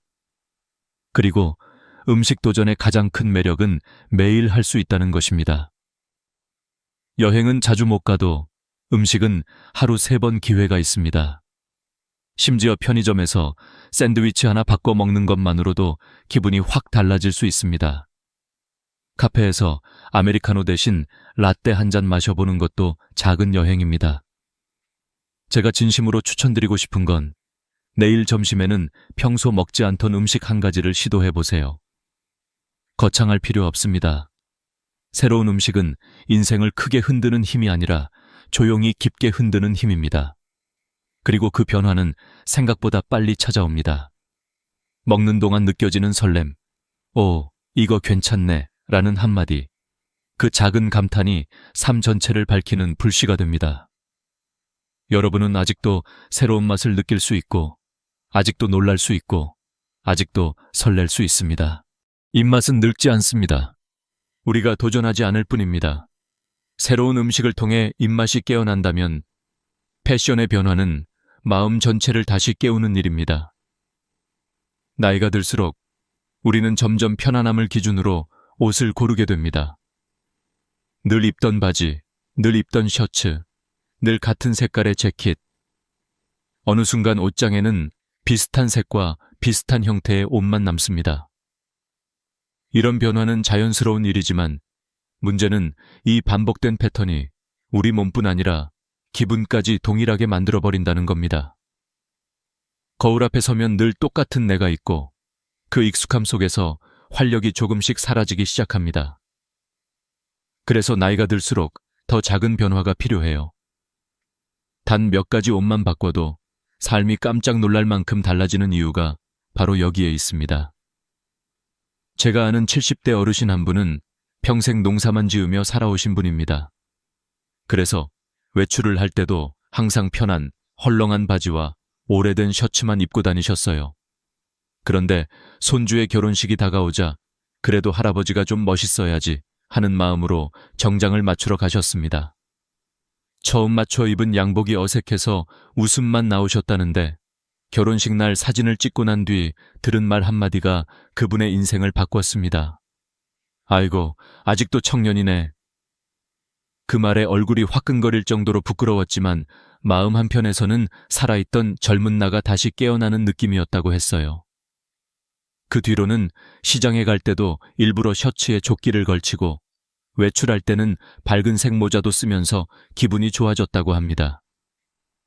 옷은 사실 입는 대상이 아니라 기분을 입는 일이라는 것을 스스로 깨달으신 거죠. 패션의 변화가 주는 심리적 효과는 놀라울 정도로 큽니다. 나이가 들면 표정이 굳고 움직임이 단순해지지만 옷 하나만 달라져도 표정이 환해지고 어깨가 스스로 올라갑니다. 자신이 거울 속에서 달라진 모습을 보는 순간 마음의 에너지가 되살아납니다. 특히 여성분들은 머리 색깔이나 모자 하나를 바꾸는 것만으로도 세상이 달라지는 경험을 합니다. 어떤 60대 아주머니는 평생 흰머리를 자연스럽게 두고 사셨는데 딸이 "엄마, 밝게 염색 한 번만 해봐요" 하고 설득해 머리를 염색했습니다. 염색이 끝나고 거울을 보는 순간 본인은 물론 미용사도 깜짝 놀랐다죠. 내가 이렇게 환하게 보일 줄 몰랐네. 그날 이후 그분은 외출할 때마다 더 자주 웃고 사진도 자주 찍고 스스로가 더 살아있는 사람처럼 느껴졌다고 합니다. 이처럼 작은 변화가 삶의 흐름을 바꾸는 시작이 될 때가 많아요. 옷은 단순히 몸을 가리는 도구가 아닙니다. 나이 들어갈수록 나는 아직 괜찮은 사람이다 라는 메시지를 내게 직접 전하는 가장 간단한 방법입니다. 특히 컬러는 마음 상태를 바꿀 수 있는 강력한 힘이 있습니다. 늘 검은 바지, 회색 재킷만 입던 분이 어느 날 파란색 셔츠나 노란색 스카프 하나만 걸쳐도 얼굴이 훨씬 밝아지고 사람들이 "오늘 무슨 날이에요? 왜 이렇게 멋있게 차렸어요?" 하고 물어보게 됩니다. 이런 반응이 우리 마음을 얼마나 설레게 하는지 모릅니다. 옷이 달라지면 다른 사람의 시선도 달라지고 그 시선이 결국 나를 다시 일으켰습니다. 신발도 마찬가지입니다.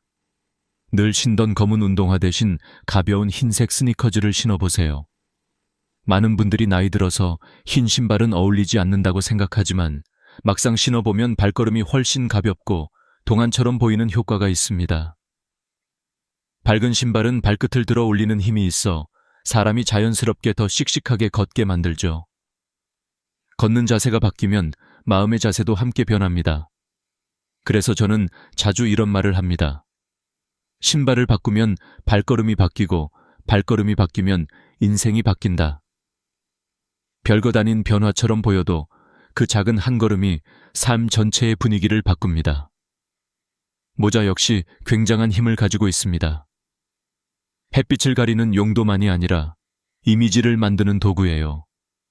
여성분들은 책 넓은 모자만 써도 우아하게 보이고 남성분들은 중절모나 베레모를 쓰면 품격 있는 분위기를 만들 수 있습니다. 똑같은 옷을 입어도 모자 하나로 분위기가 달라지는 경험을 해보면 새삼 아직 이렇게 달라질 수 있구나 하는 기쁨이 생겨요. 중요한 건 비싼 옷을 사라는 말이 아닙니다. 시장에서 1만 원짜리 셔츠 하나만 사도 심지어 옷장에서 몇 년째 입지 않던 옷을 다시 꺼내 입는 것만으로도 충분합니다. 우리가 평소 너무 튄다고 생각하며 아껴만 두었던 옷이 사실은 지금의 나에게 딱 맞는 변화를 줄 수도 있어요. 옷은 나이가 아니라 태도입니다. 그리고 태도는 나이를 이깁니다. 나이 들수록 우리는 스스로를 나이가 든 사람처럼 대하려는 경향이 생깁니다. 편한 것만 찾고 튀지 않는 것만 고르고 새로운 것을 피하려 하죠. 하지만 진짜 멋은 나이를 감추는 게 아니라 나이와 함께 더 빛나는 겁니다. 옷은 그 길을 열어주는 가장 쉽고 빠른 도구입니다. 옷 하나가 바뀌면 마음이 바뀌고, 마음이 바뀌면 행동이 바뀌고, 행동이 바뀌면 인생이 바뀝니다. 여러분, 내일 아침 거울 앞에서 옷장을 한번 열어보세요. 지난 1년 동안 한 번도 안 입은 옷이 있다면 그게 바로 내일 입어야 할 옷입니다. 너무 튀는 거 아니야 라는 생각이 들면 더더욱 입어야 할 옷입니다. 그 순간 거울 속 내가 달라지고, 그 달라진 내가 하루를 바꾸고, 그 하루가 다시 내 인생을 바꿉니다. 나이 들었다고 해서 새로운 멋을 포기할 필요는 전혀 없습니다. 오히려 지금이야말로 다시 멋져질 시기입니다. 옷은 우리 삶을 가볍게 만들고, 우리의 표정을 밝게 하고, 우리 마음을 다시 살아있게 만듭니다. 오늘의 내가 어제와 다르다는 것, 그것만으로도 인생은 충분히 아름답습니다. 이제 옷차림으로 마음이 환해졌다면 이번에는 마음 깊은 곳에서부터 다시 뛰게 만드는 것이 필요합니다. 그게 바로 취미입니다. 많은 분들이 나이가 들면 새로운 것을 배우는 게 어렵다고 생각해요. 이 나이에 내가 뭘 해? 배워도 금방 잊어버릴 텐데 창피하면 어떡하지? 이런 생각이 앞서죠. 하지만 저는 분명하게 말씀드립니다. 나이 들어서 배우는 취미는 젊을 때 배우는 취미보다 훨씬 더 아름답습니다. 왜냐하면 지금은 누가 시켜서 배우는 것이 아니라 오직 내가 하고 싶어서 배우는 시간이기 때문입니다. 이 순수한 동기만큼 기쁜 일이 또 없어요. 처음 하는 게 주는 설렘, 그 조금의 두려움, 해낼 때의 뿌듯함. 이 세 가지는 나이가 들어도 절대 사라지지 않는 감정이고, 오히려 나이 들수록 더 깊고 진하게 다가옵니다. 제가 아는 68세 할머니 한 분은 은퇴 후 집안일만 하다 보니 어느 날 갑자기 마음이 너무 공허했다고 합니다. 아침에 일어나도 할 일이 없고, 점심을 먹고 나서도 텅 빈 시간이 이어지니 머리는 멍하고 마음은 자꾸만 가라앉았대요. 그러다 어느 날 동네 주민센터에서 우쿨렐레 교실 개강이라는 문구를 보셨다고 합니다. 평소 음악을 좋아하긴 했지만 악기를 잡아본 적이 단 한 번도 없었어요. 처음에는 내가 이런 걸 배워서 뭐 하겠어 하셨지만 이상하게 그 종이가 계속 머릿속에 남았다고 하더군요. 결국 다음 날 살짝 떨리는 마음으로 수업에 등록하셨답니다. 첫날 우쿨렐레를 잡았을 때 손가락이 뜻대로 움직이지 않아 이상한 소리만 났지만 그 소리 때문에 오히려 더 웃음이 나고 재미가 생겼다고 하셨어요. 그리고 한 달 뒤 아리랑을 완주했을 때 그분은 그날 집에 돌아가면서 스스로에게 이렇게 말했다고 합니다. 내가 아직도 뭔가를 해낼 수 있는 사람이구나. 그것이 취미가 주는 기적 같은 순간입니다. 그림도 마찬가지입니다. 그림은 잘 그리고 못 그리고가 중요하지 않아요. 물감 몇 방울 떨어뜨리고 붓으로 쓱쓱 칠하는 그 과정 자체가 마음을 정리하고 위로합니다. 실제로 70대 아주머니 한 분은 우울증으로 힘들어하던 시기를 그림으로 극복하셨습니다. 꽃 한 송이를 그리면서, 과일 하나를 그리면서 마음이 차분해지고 슬픔이 줄어들더라고 하셨어요. 나중에는 작은 전시회에도 작품을 걸어 많은 사람들로부터 이 그림이 참 따뜻하네요 라는 칭찬을 들었죠. 그분은 그 순간 이렇게 느꼈다고 합니다. 나는 늙은 사람이 아니라 여전히 창조하는 사람이다. 얼마나 멋진 말입니까? 사진 역시 요즘 시대 최고의 취미입니다. 특히 스마트폰 카메라 기능이 워낙 좋아서 장비 없이도 충분히 멋진 작품을 만들 수 있어요. 빛이 어디서 오는지, 얼굴을 어느 방향으로 돌리면 예쁜지, 어떤 배경이 잘 어울리는지 이런 것들만 배워도 사진이 완전히 달라집니다. 손주와 놀다가 한 장, 동네를 산책하다가 한 장, 꽃길에서 한 장 찍다 보면 그 사진들이 쌓여서 내 삶의 풍경이 됩니다. 나중에 그 사진들을 보면서 아, 내가 이때 이렇게 잘 살았구나 하는 감동을 스스로 느끼게 됩니다. 요즘 인기 많은 취미 중 하나는 플라워 클래스입니다. 꽃을 한 송이씩 만지고 향을 맡고 잎의 결을 느끼다 보면 자연스럽게 마음이 편안해집니다. 꽃은 계절마다 색도 향도 달라서 배울수록 끝이 없어요. 봄에는 프리지아, 여름에는 수국, 가을에는 국화, 겨울에는 동백. 계절에 따라 다른 꽃을 다루다 보면 내 삶도 사계절처럼 다채로워집니다. 집에 꽃 한 다발을 꽂아두면 방 안 전체가 밝아지고 그 꽃을 내가 직접 꾸몄다고 생각하면 하루가 더 특별해져요. 그리고 시대가 변하면서 요즘은 디지털 취미도 충분히 노년 취미가 될 수 있습니다.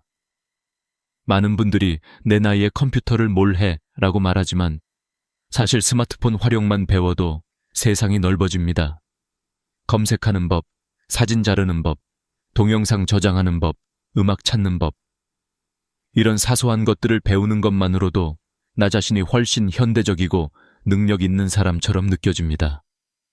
어떤 60대 아저씨는 주민센터에서 스마트폰 활용반을 들은 후 아주 작은 영상을 찍어 유튜브에 올리기 시작했어요. 처음에는 조회수가 몇 개 안 되었지만 댓글 하나가 달린 순간 그분은 완전히 다른 사람이 되었습니다. 와, 나도 누군가에게 영향을 줄 수 있구나. 이런 깨달음 하나가 하루를 바꾸고 인생을 다시 뛰게 만듭니다. 여러분, 취미는 단순히 시간을 보내는 행동이 아닙니다. 마음을 젊게 만드는 비밀이고 새로운 나를 발견하게 만드는 기회이며 나이 들어 잊어버린 설렘을 되찾는 통로입니다. 무엇을 하든 잘할 필요도 없습니다. 못하면 더 재미있고 서툰 만큼 더 배움이 생기고 틀릴 때마다 더 웃음이 생깁니다.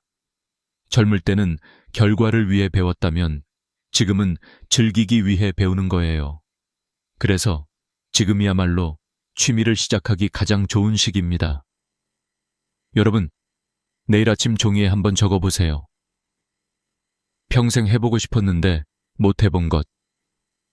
악기든 그림이든 사진이든 글쓰기든 꽃이든 뭐든 상관없습니다. 하나만 고르고 이번 달 안에 시작해보세요. 시작하는 순간 그 설렘이 여러분의 인생을 다시 뛰게 만들 겁니다. 취미는 단순한 여가가 아니라 노년을 반짝이게 하는 가장 깊고 가장 순한 보약입니다. 퇴직 후의 삶에서 우리가 가장 두려워하는 건 사실 돈도 건강도 아닙니다. 진짜 가장 무서운 적은 고독입니다. 눈에 보이지 않고 소리도 없지만 마음을 서서히 잠식하는 것이 바로 외로움이죠. 많은 70대 선배들이 이렇게 말합니다. 돈은 줄어들어도 다시 벌 수 있지만 마음이 무너지면 다시 일어서기가 훨씬 어렵다. 그래서 인생 후반전에서 가장 중요한 건 외로움과 잘 지내는 법을 배우는 것입니다. 특히 직장에 몰두하며 살아온 남성분들은 퇴직 후에 갑자기 모든 인간관계가 사라지는 충격을 더 크게 받습니다. 회사에서 늘 사람을 만나고 회의를 하고 보고서를 주고받고 점심을 함께 먹던 시간이 사라지고 나면 하루가 너무 길어집니다. 아침에 눈을 떴는데 나를 기다리는 사람이 없다는 사실, 점심시간에 약속할 사람이 없다는 사실, 저녁이 되어 집안이 고요하기만 한 그 순간들이 마음을 더 깊게 가라앉게 만들죠. 특히 밤이 가장 어렵습니다. 낮 동안에는 억지로라도 움직이지만 해가 지고 혼자가 되면 고독이 문틈 사이로 스며들어오듯 조용히 마음 깊숙이 내려앉습니다. 그럴 때 많은 분들이 실수하는 게 있습니다. 바로 술로 외로움을 덮어버리는 것입니다. 한 잔 두 잔 마시다 보면 잠은 오지만 다음날 아침 머리는 무겁고 마음은 더 허전해지고 체력은 더 떨어지죠. 연구자료를 보면 60대 이후 술 의존도가 높아지는 가장 큰 이유가 혼자 있는 시간의 급증이라고 합니다. 그런데 고독을 줄이기 위해 선택한 술이 오히려 외로움을 더 크게 만드는 역설을 만들어내는 것이죠. 그래서 선배들은 말합니다. 외로움을 잊으려고 하지 말고 외로움을 다루는 법을 배워라. 이 말이 얼마나 깊은지 아십니까? 외로움은 피하는 순간 더 커지지만 마주하는 순간 작아집니다. 중요한 건 내가 내 삶을 다시 움직일 수 있는 작은 힘을 만드는 것입니다. 그 힘 중 하나가 바로 작은 루틴을 만드는 것입니다. 거창할 필요도 없어요. 아침에 일어나 창문을 열고 바람을 한 번 마시기, 20분 걷기, 하루에 커피 한 잔은 꼭 내가 좋아하는 카페에서 마시기, 하루 10분 책 읽기, 하루 1장의 사진 찍기. 이런 사소한 루틴들이 하루를 안정시키고 마음을 채우고 외로움이 자리할 틈을 줄여줍니다. 심리학 연구에서도 사람의 정서 안정은 큰 변화가 아니라 작은 반복에서 만들어진다고 합니다. 재미있게도 작은 루틴을 지키기 시작하면 자존감도 다시 살아납니다. 아, 내가 내 삶을 다시 움직이고 있구나. 이런 감정은 외로움을 이겨내는데 가장 큰 힘이 되어줍니다. 또 하나 중요한 건 누군가를 애써 붙잡지 않는 것입니다. 퇴직 후 인간관계가 줄어드는 건 자연스러운 일입니다. 직장 동료는 친구가 아니라 직업이 만든 인연일 뿐이었기 때문입니다. 그래서 선배들은 말합니다. 퇴직한 뒤 연락이 끊어졌다고 슬퍼할 필요 없다. 그건 자연스러운 정리일 뿐이다. 억지로 관계를 붙잡으려 애쓰기 시작하면 오히려 더 외롭고 더 초라해집니다. 대신 이런 마음으로 전환해야 합니다. 이제는 나와 잘 맞는 사람들만 남아도 충분하다. 삶은 70세가 넘으면 넓어지는 것이 아니라 더 깊어지는 방향으로 가야 합니다. 얕은 인연을 많이 붙잡는 것보다 깊은 인연 한두 개를 지키는 것이 훨씬 더 우리의 마음을 편안하게 합니다. 심리학에서 고독을 극복하는 가장 강력한 방법은 누군가와의 소속감이라고 말합니다. 그런데 그 소속감은 꼭 사람일 필요가 없습니다. 동네 산책 모임, 작은 독서 모임, 취미 모임, 지역 봉사, 주민센터 강좌, 이런 곳만 가도 사람들과 자연스럽게 이야기를 나누게 되고 그 작은 대화들이 내 마음을 환하게 밝히는 등불처럼 작동합니다. 70대 한 어르신은 이렇게 말했습니다. 나는 새 친구가 생긴 게 아니라 내 마음이 다시 열렸다. 결국 외로움을 이기는 건 사람의 수가 아니라 마음의 온도입니다. 마음이 닫혀 있으면 누구와 있어도 외롭고 마음이 열려 있으면 혼자 있어도 따뜻해집니다. 그리고 마지막으로 꼭 기억해야 할 것이 있습니다. 바로 내가 나를 더 좋은 사람으로 만들 책임을 갖는 것입니다. 퇴직 후의 시간은 남이 만들어주는 시간이 아니라 오롯이 내가 만들어가는 시간입니다. 나를 단단하게 만들어줄 책을 읽고, 나를 건강하게 만들어줄 운동을 하고, 나를 기쁘게 해주는 취미를 배우고, 나를 따뜻하게 해주는 사람과 시간을 보내고, 이 모든 선택들이 결국 외로움을 이기는 힘이 되고 노년을 가장 아름다운 시기로 만드는 바탕이 됩니다. 돈이 많아서 행복한 노년이 아니라 마음이 단단해서 행복한 노년입니다. 여러분, 인생은 60부터라는 말이 있습니다. 저는 조금 다르게 말하고 싶습니다. 인생은 내가 나를 다시 돌보기로 결심한 그 순간부터 다시 시작됩니다. 퇴직 후 길을 잃은 것 같아도 괜찮습니다. 누구나 처음 걷는 길이니까요. 하지만 한 걸음 한 걸음 내 속도로 걷다 보면 언젠가 마음이 편안해지고 외로움 대신 평온이 자리하게 됩니다. 지금 이 순간에도 여러분의 새로운 삶은 조용히 시작되고 있습니다. 여러분의 노년이 더 단단하고 더 따뜻하고 더 빛나는 시간으로 채워지길 바랍니다. 퇴직이라는 두 글자는 어느 날 갑자기 들이닥치는 폭설처럼 우리 삶을 덮어버립니다. 그동안 회사가 나를 필요로 한다는 확신으로 살아왔는데 어느 순간 그 자리에서 밀려나는 듯한 공허함이 몰려옵니다. 사람들은 퇴직을 자유라고 말하지만 정작 당사자에겐 낯선 침묵과 허전함이 더 크게 느껴지죠. 저는 60대 중반에 처음 그 감정을 온몸으로 겪었습니다. 아침 6시에 일어나 출근하던 30년 습관이 단 하루 만에 끊겼을 때 마치 내가 세상에서 해야 할 역할이 없어져 버린 것 같은 느낌이 들었습니다. 그런데 그 감정은 저만의 이야기가 아니었습니다. 많은 70대 선배들이 이렇게 말했습니다. 퇴직 후 첫 1년은 해방감, 둘째 해는 공허함, 셋째 해는 막막함이 찾아온다. 그래서 오늘 저는 가장 많은 선배들이 입을 모아 이야기한 첫 번째 조언, 건강을 지키는 삶으로 돌아가라는 말을 여러분께 전달하려 합니다. 건강은 어느 날 갑자기 무너지는 법이 없습니다. 우리가 미처 신경 쓰지 않았던 작은 습관들이 천천히 몸을 조금씩 갉아먹다가 어느 순간 돌이킬 수 없는 경고음으로 나타날 뿐입니다. 그리고 그 경고는 주로 60대 후반과 70대 초반에 찾아옵니다. 실제로 국내 고령자 건강 통계를 보면 70대의 약 62%가 만성질환 2가지 이상을 가지고 있다는 결과가 있습니다.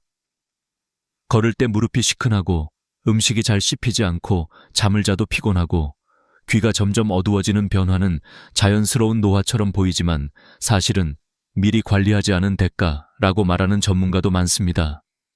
그래서 70대 선배들은 입을 모아 이렇게 말했습니다. 퇴직하고 건강 챙기려 하면 늦는다. 50대부터 걸어야 하고 60대부터 치아를 지켜야 한다. 여러분, 걷기는 돈이 들지 않으면서 의학적으로 가장 큰 효과를 가져오는 운동입니다. 하루 30분만 걸어도 심혈관 질환 사망률이 20% 감소하고 당뇨 위험은 30% 낮아진다는 연구 결과가 있습니다. 계단을 오르내릴 필요도 없고 빠르게 걸을 필요도 없습니다. 다만 꾸준히 하면 됩니다. 어느 78세 어르신은 이렇게 말씀하셨습니다. 걸을 수 있다는 건 아직 내가 인생을 누릴 수 있다는 뜻이야. 그런데 건강에서 가장 많은 선배들이 강조한 건 바로 치아였습니다. 왜일까요? 우리가 나이가 들수록 가장 먼저 흔들리는 게 다리가 아니라 치아이기 때문입니다. 치아가 약해지면 단순히 음식이 불편해지는 걸 떠나서 영양 흡수가 떨어지고 근력이 빠르게 감소합니다. 영양 부족으로 근육이 줄어들면 일명 노인성 근감소증이 생기는데 이 병은 낙상 위험을 3배 이상 높이고 사망률까지 끌어올립니다. 70대 선배들은 말합니다. 치아 하나 잘못 관리하면 노후 5년이 힘들어진다. 그래서 50대라면 스케일링을 정기적으로 받고 60대라면 잇몸 치료를 미리 해야 합니다. 문제가 생긴 뒤 치료하려 하면 너무 많은 시간과 비용이 듭니다. 선배들은 또 이렇게 조언했습니다. 내 다리는 내가 지킨다. 내 치아도 내가 지킨다. 대신 둘 다 늦으면 못 지킨다. 저는 그 말이 참 크게 와닿았습니다. 퇴직 이후 삶의 가장 큰 특징은 시간은 늘어나지만 체력은 줄어든다는 사실입니다. 체력이 줄어드는 속도는 우리가 생각하는 것보다 훨씬 빠릅니다. 그래서 70대 선배들은 이렇게 강조합니다. 퇴직 후엔 건강이 전부다. 돈도 취미도 인간관계도 결국 건강 위에 서 있더라. 건강을 잃으면 하고 싶은 일을 해도 즐겁지 않고 사랑하는 사람들과 시간을 보내도 마음이 답답해지고 여행을 가도 걷지 못해 사진만 찍다 돌아오게 됩니다. 그래서 저는 오늘 여러분께 묻고 싶습니다. 지금 당신의 건강은 안녕하십니까? 지금 당신의 치아는, 지금 당신의 다리는, 지금 당신의 균형 감각은 온전한가요? 퇴직 후 정말 새로운 시작을 하고 싶다면 가장 먼저 해야 할 일은 거창한 계획이 아니라 걷는 것, 씹는 것, 자는 것, 몸을 돌보는 것입니다. 70대 선배들이 이렇게 말합니다. 젊을 때 돌봐준 내 몸이 노년의 나를 살린다. 여러분, 퇴직 후의 삶은 준비된 만큼 풍요롭고 무너진 만큼 답답해집니다. 그리고 그 준비의 출발점은 언제나 건강입니다. 오늘 영상의 첫 번째 조언은 분명합니다. 걷고, 치아를 지키고, 내 몸을 아끼는 것. 그것이 퇴직 후 20년을 지키는 가장 확실한 투자입니다. 오늘의 이야기가 마음에 와닿았다면 지금 당장 신발을 신고 밖으로 나가보세요. 그리고 내일도 걸으세요. 건강은 기다려주지 않습니다. 우리가 먼저 움직여야 합니다. 퇴직 후 삶에서 두 번째로 중요한 주제는 바로 돈입니다. 하지만 우리가 흔히 생각하는 것처럼 많이 벌어야 한다, 많이 모아야 한다는 단순한 이야기가 아닙니다. 70대 선배들이 강조한 건 유난히 더 현실적이고 냉정했습니다. 자식에게 손 벌리지 않을 만큼만 준비해라. 이 한 문장은 짧지만 그 안에 노후의 존엄, 자존심, 삶의 균형에 대한 모든 의미가 담겨 있습니다. 60대에 접어든 한 분은 이렇게 말했습니다. 돈이 많아서 편한 게 아니라 자식에게 말 한마디 부탁하지 않아도 되는 삶이 편한 거다. 이 말은 수십 명의 선배들이 공통적으로 한 말과 정확히 일치합니다.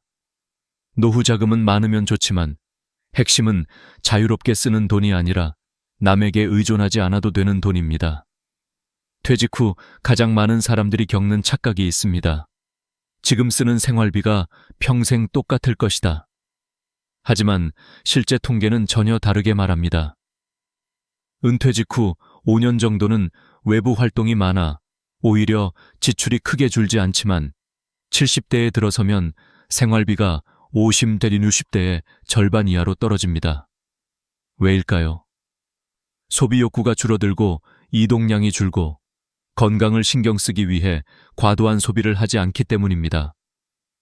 실제로 70대 고령층 조사에서는 70대 생활비는 60대의 50배 60%면 충분하다는 응답이 절대적으로 많았습니다. 그럼에도 불구하고 많은 사람들이 은퇴 후 가장 먼저 걱정하는 것은 역시 돈입니다. 취업하지 않으면 어떡하지? 돈이 모자라면 어떡하지? 하지만 70대 선배들은 오히려 이렇게 말합니다. 돈 걱정 때문에 불행해지는 사람보다 돈 욕심 때문에 불행해지는 사람이 훨씬 많다. 많은 선배들이 강조했습니다. 은퇴하고 돈 벌겠다고 욕심내면 인생이 망가진다. 60대에 들어선 많은 분들이 아직도 경제활동을 해야 한다는 압박을 느끼지만 지나치게 많은 노동과 무리한 투자로 삶의 균형을 잃는 경우가 적지 않다고 합니다. 그러면 노후 자금은 정확히 얼마나 필요할까요? 선배들의 대답은 놀라울 정도로 현실적입니다. 자식에게 손 벌리지 않을 정도면 된다. 이것이 가장 많았던 답입니다. 즉, 부자가 되라가 아니라 독립하라는 뜻입니다. 매달 연금이 들어온다면 그 금액에 맞춰 적절히 조절하며 살면 충분하다는 의미입니다. 그래서 선배들은 이렇게 조언합니다. 대출 없이 살 준비를 해라. 연금으로 생활 가능한 구조를 만들어라. 불필요한 소비 습관을 줄여라. 특히 대출은 노후 삶의 가장 큰 위협입니다. 6번째 70대에 대출이 남아있는 사람들 대부분이 그 빚 때문에 삶이 불안해지고 우울감이 증가한다고 말합니다. 한 선배는 이렇게 말했습니다. 대출은 노후의 족쇄다. 은퇴 전에 반드시 끊어라. 또 흥미로운 점은 70대 선배들이 돈을 썼을 때 가장 행복했다고 말한 순간은 여행, 취미, 손주 지원, 자기 배움이었습니다. 물건을 사는 소비가 아니라 경험과 관계에 쓰는 돈이었습니다. 나이가 들수록 물건보다 경험이 더 오래 남기 때문입니다. 또 하나 중요한 점은 실손보험입니다. 여러 선배들은 늦게라도 실손 하나는 꼭 들어라고 말합니다. 병원비는 나이가 들수록 예상보다 빠르게 증가하고 큰 질병 하나가 전체 노후 자금을 무너뜨릴 수 있기 때문입니다. 그런데 여기서 제가 개인적으로 가장 감동받은 조언이 하나 있습니다. 한 73세 선배가 이렇게 말했습니다. 돈은 모자라도 괜찮다. 하지만 최소한 내 스스로를 책임질 만큼은 있어야 한다. 그게 나이 들어 지키는 마지막 품이다. 이 말은 단순히 경제적인 조언을 넘어 노년의 인격과 자존심에 대한 이야기였습니다. 자식에게 부담 주지 않는 노후, 스스로를 돌볼 수 있는 노후, 누군가에게 미안해하지 않고 살 수 있는 노후. 이것은 돈의 크기보다 마음의 크기에 더 가까운 문제입니다. 그리고 한 가지 더, 70대 선배들은 이렇게 말했습니다. 돈은 많이 모으는 게 아니라 오래 쓰는 게 더 중요하다. 즉, 적절히 쓰면서 적절히 절약하고 건강을 잃지 않는 범위에서 즐기라는 뜻입니다. 여러분, 퇴직 후 삶은 돈이 많아서 편안해지는 게 아닙니다. 돈 때문에 후회하지 않는 삶이 편안한 삶입니다. 돈이 있어도 마음이 불안하면 그건 부자가 아니라 불행한 사람입니다. 그리고 돈이 조금 부족해도 마음이 편안하면 그건 가난한 게 아니라 자유로운 사람입니다. 오늘 이 이야기를 들으시면서 여러분도 한번 생각해 보시기 바랍니다. 지금 내 노후 자금은 안심할 만큼 준비되어 있는지, 지금의 소비는 버릴 것을 버리고 챙길 것을 챙기는 소비인지, 내가 앞으로 원하는 삶을 유지하기 위해 필요한 건 무엇인지. 퇴직 후 20년은 생각보다 긴 시간입니다. 그리고 그 시간 동안 가장 중요한 것은 부자로 사는 것이 아니라 자존심을 지키며 사는 것입니다. 70대 선배들은 말합니다. 노년에 가장 비싼 건 돈이 아니라 자유다. 여러분의 노후도 자유롭고 단단한 삶이 되기를 진심으로 바랍니다. 다음 부분에서는 선배들이 가장 많이 후회한 문제이자 가장 크게 강조한 외로움의 관리에 대해 이야기하겠습니다. 퇴직 후 인생에서 세 번째로 가장 중요하면서도 가장 많은 선배들이 이걸 미리 알았더라면 좋았을 걸 하고 후회한 문제는 바로 외로움입니다. 돈보다 무섭고 건강보다 더 조용하게 사람을 무너뜨리는 것, 그것이 바로 노년의 외로움입니다. 70대 선배들은 입을 모아 말합니다. 노년엔 돈이 부족해서 무너지는 게 아니라 함께할 사람이 없어서 무너진다. 실제로 많은 연구에서도 노년 우울증의 절대다수 원인이 경제적 문제보다 고립감이라고 밝혀졌습니다. 직장에서 3,040년을 헌신하며 살던 분들이 갑자기 퇴직 후 집에 머무르게 되면 사회적 역할이 사라지고 사람과의 접점이 급격히 줄어들면서 마음의 빈 공간이 생겨납니다. 63세 A씨의 사연처럼 여행도 해보고 책도 읽어보고 봉사활동도 해보지만 어느 순간 아무것도 재미없어지고 어떤 것도 가슴을 뛰게 하지 않는 시간이 찾아옵니다. 이 시기를 많은 선배들은 첫 번째 고독의 파도라고 불렀습니다. 그렇다면 이 고독의 파도는 왜 이렇게 무서울까요? 이유는 단순합니다. 준비되지 않은 고독은 사람을 무너뜨리지만 준비된 고독은 오히려 인생을 깊게 만들어주기 때문입니다. 퇴직 후 외로움을 잘 이겨낸 선배들은 공통점이 있습니다. 첫째, 퇴직 전부터 외로움을 대비해 사람 대신 할 일을 만들어 놓았다. 둘째, 혼자 있는 시간을 즐기는 법을 젊을 때부터 연습했다. 셋째, 자신만의 취미나 루틴을 반드시 하나 이상 갖고 있었다. 70대 선배들은 남자는 퇴직하고 나면 밖에서 부르는 사람이 없다고 말합니다. 직장에서의 인간관계는 친구가 아니라 동료일 뿐이라는 것도 강조합니다. 그러니 그것이 끊어졌다고 상심할 필요는 없습니다.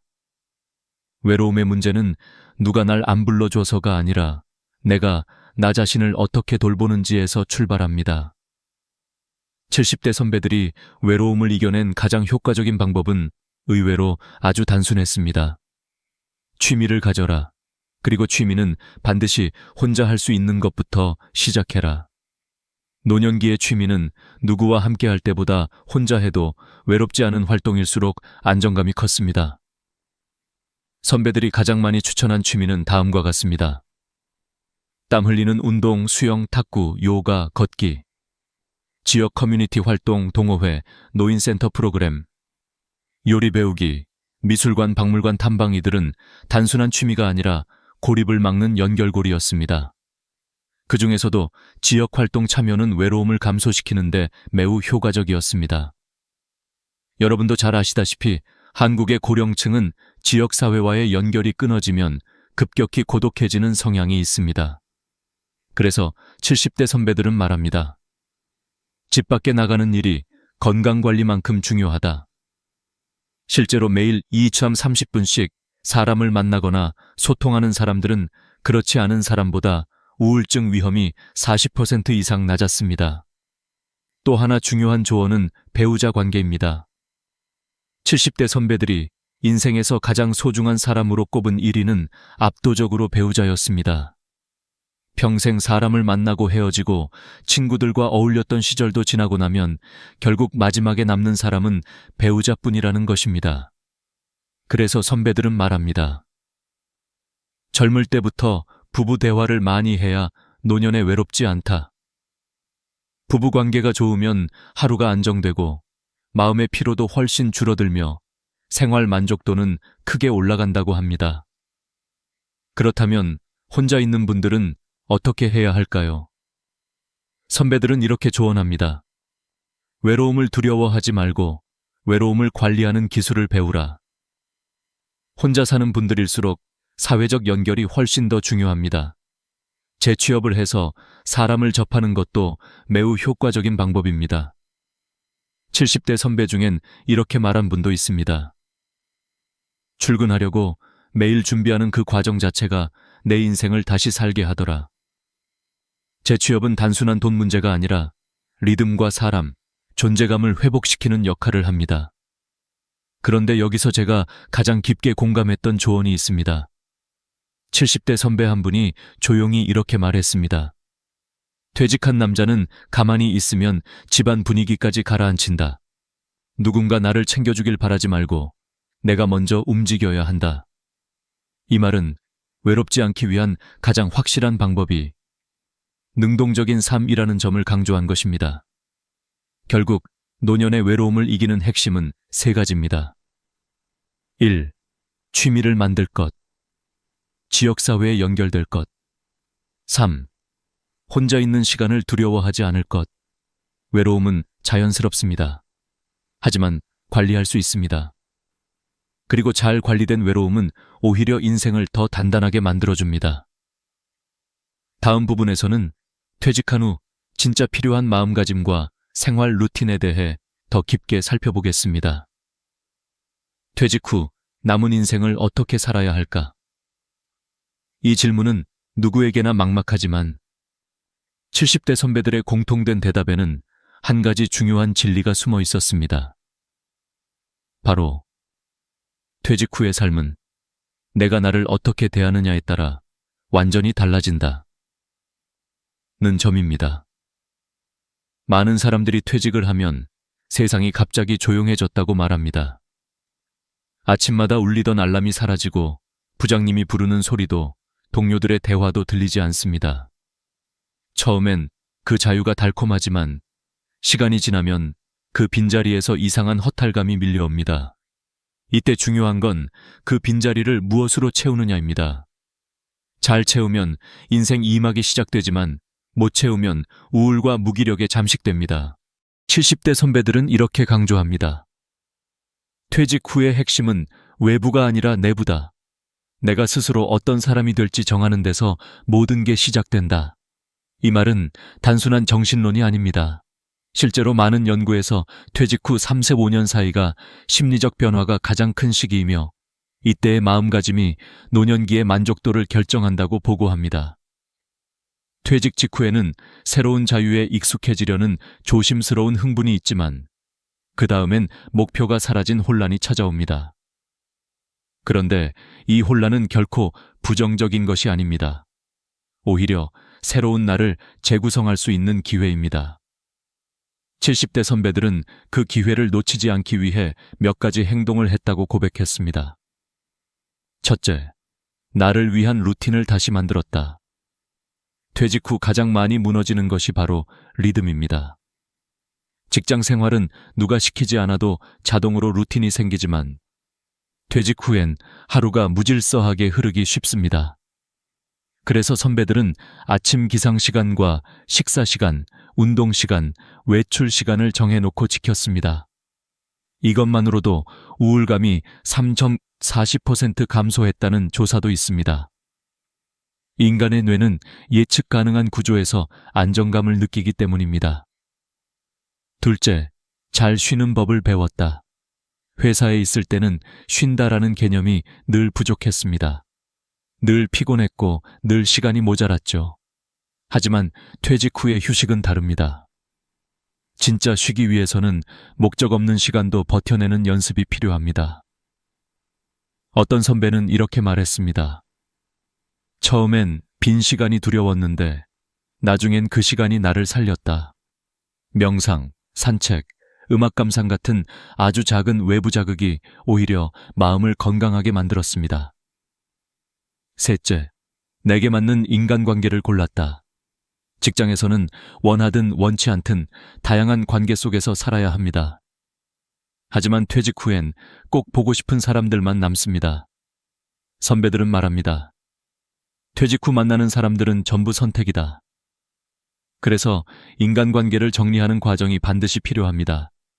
자존감을 낮추는 사람, 항상 비교하는 사람, 본인을 이용하려는 사람, 이런 관계와 멀어지는 것이 더 건강한 삶으로 이어졌습니다.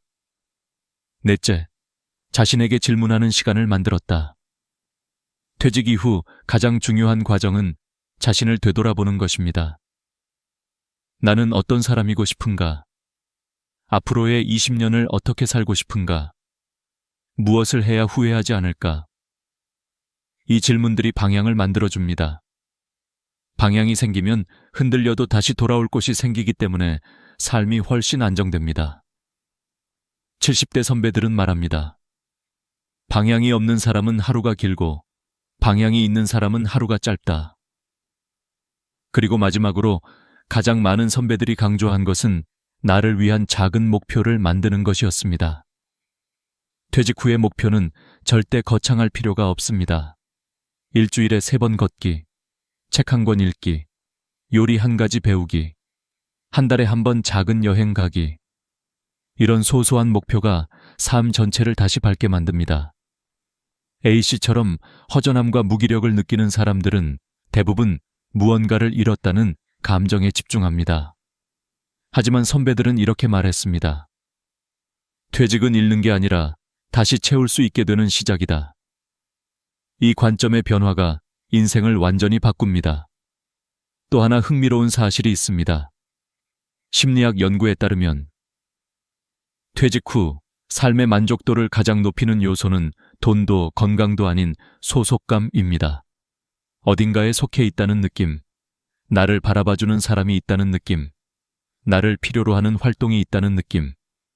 이 3가지가 있을 때 사람은 여전히 살아있다는 실감을 갖게 됩니다. 그래서 선배들은 이렇게 말합니다. 고독은 막는 게 아니라 관리하는 것이다. 나에게 맞는 소속감을 만들면 고독은 친구가 된다. 퇴직 후 가장 지혜로운 사람은 외로움을 두려워하지 않는 사람입니다. 오히려 외로움 속에서 자신을 정리하고 다시 관계를 선택하고 새로운 나를 만들어가는 사람입니다. 다음 부분에서는 퇴직 후 일을 바라보는 올바른 관점과 왜 많은 70대가 재취업을 선택했는지에 대해 깊이 이야기해 보겠습니다. 퇴직 후의 삶에서 일은 단순한 생계수단이 아니라 사람을 다시 살아있게 만드는 중요한 축입니다. 많은 사람들은 퇴직과 동시에 일을 완전히 떠나야 한다고 생각합니다. 하지만 70대 선배들은 이 부분에서 전혀 다른 조언을 합니다. 퇴직은 일의 끝이 아니라 일의 종류가 바뀌는 순간이다. 이 말은 너무 단순한 것 같지만 그 안에 담긴 뜻은 깊습니다. 그들은 직장에서의 일이 끝났을 뿐 인간으로서의 역할과 목적은 끝나지 않는다고 말합니다. 그리고 놀라운 사실은 노년기에 일하는 사람일수록 심리적, 신체적으로 훨씬 건강하다는 연구가 수없이 많다는 것입니다. 실제로 한국보건사회연구원의 조사에서는 70대 이상 노년층의 우울증 위험이 무직그룹보다 활동그룹에서 40% 낮게 나타났다고 합니다. 이유는 명확합니다. 일은 사람을 움직이게 하고 움직임은 생각을 선명하게 합니다. 그리고 생각이 선명해지면 외로움이 줄어듭니다. 70대 선배들은 이렇게 말합니다.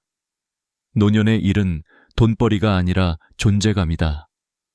직장을 떠나면 가장 먼저 사라지는 것은 월급이 아니라 나도 누군가에게 필요한 사람이다 라는 감각입니다. 그러다 보니 하루하루가 흐릿하고 작은 일에도 예민해지고 스스로 작아지는 느낌이 찾아옵니다.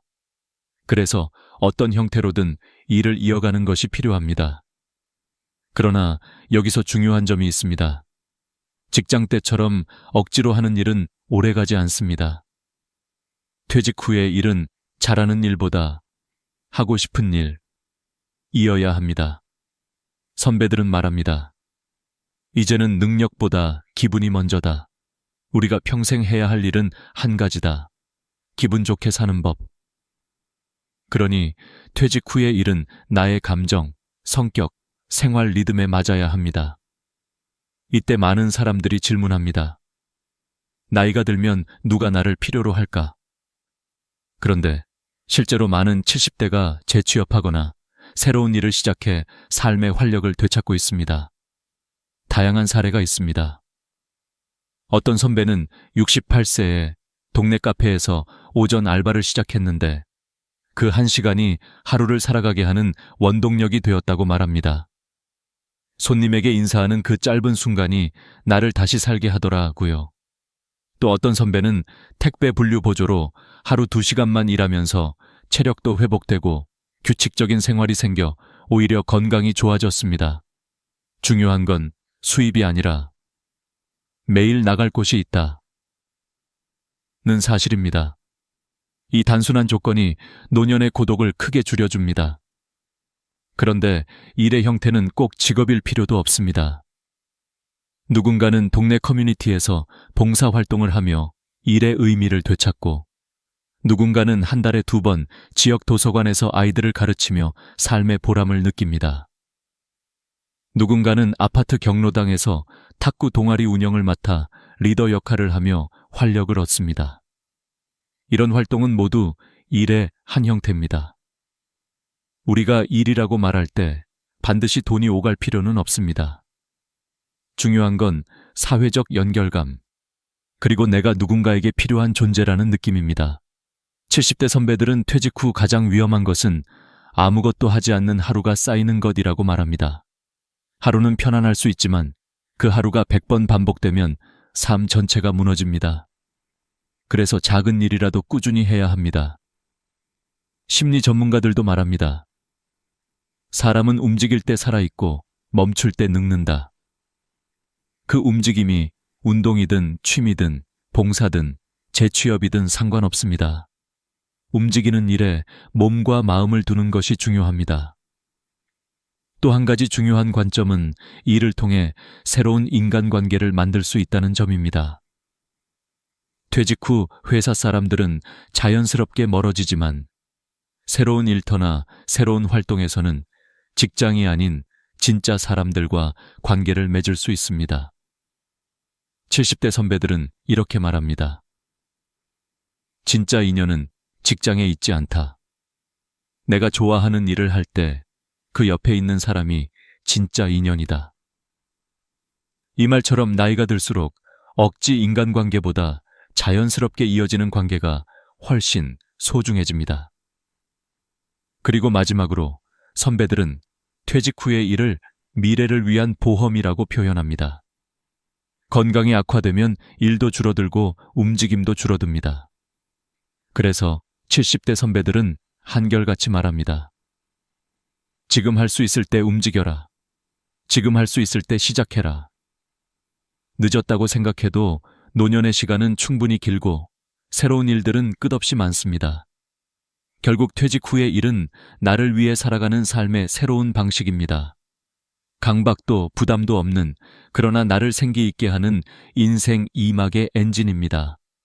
다음 마지막 부분에서는 이 모든 준비를 마친 후 남은 인생을 어떻게 바라봐야 하는지, 그리고 70대 선배들이 전해준 마무리 인생 조언을 이야기해드리겠습니다. 퇴직 후의 시간은 길고도 깊습니다.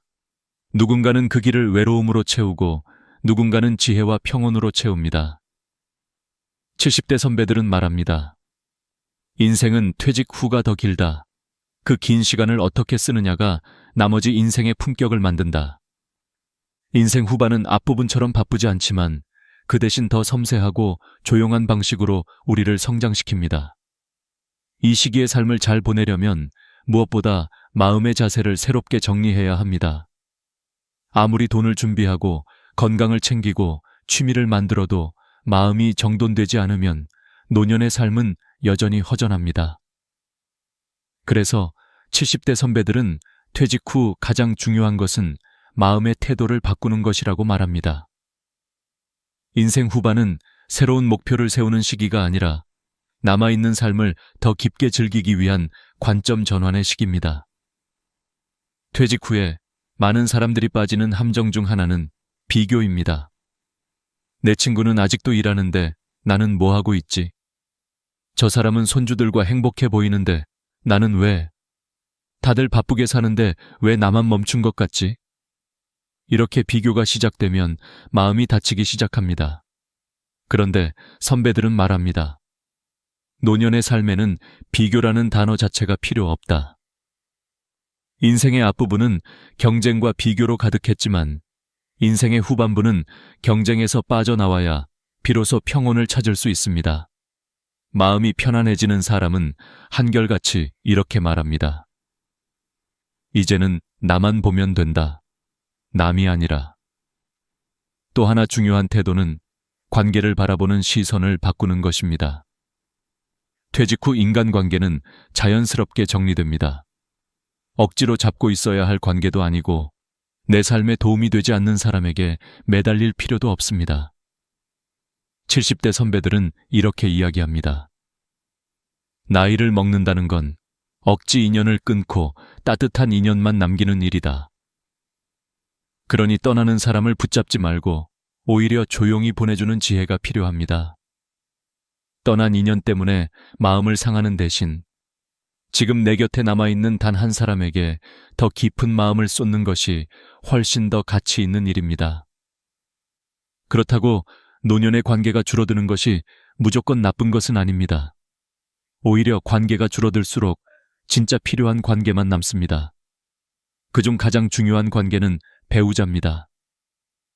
70대 선배들에게 당신 인생에서 가장 소중한 사람은 누구입니까? 라고 물으면 열의 7은 배우자라고 답합니다. 이유는 단순합니다. 결국 노년의 가장 긴 시간을 함께 보내는 사람은 배우자이기 때문입니다. 그래서 선배들은 말합니다. 노년의 가장 지혜로운 사람은 배우자를 이해하려는 사람이다. 서로의 다름을 인정하고 작은 일에도 감사하고 대화를 꾸준히 이어가는 것이 노년의 안정감을 크게 지켜줍니다. 또 한 가지 중요한 부분은 기대치를 낮추는 것입니다. 많은 사람들이 자녀에게서 행복을 기대하다가 실망하고 인간관계에 기대하다가 상처받습니다. 하지만 나이가 들수록 기대치가 낮을수록 마음은 가벼워집니다.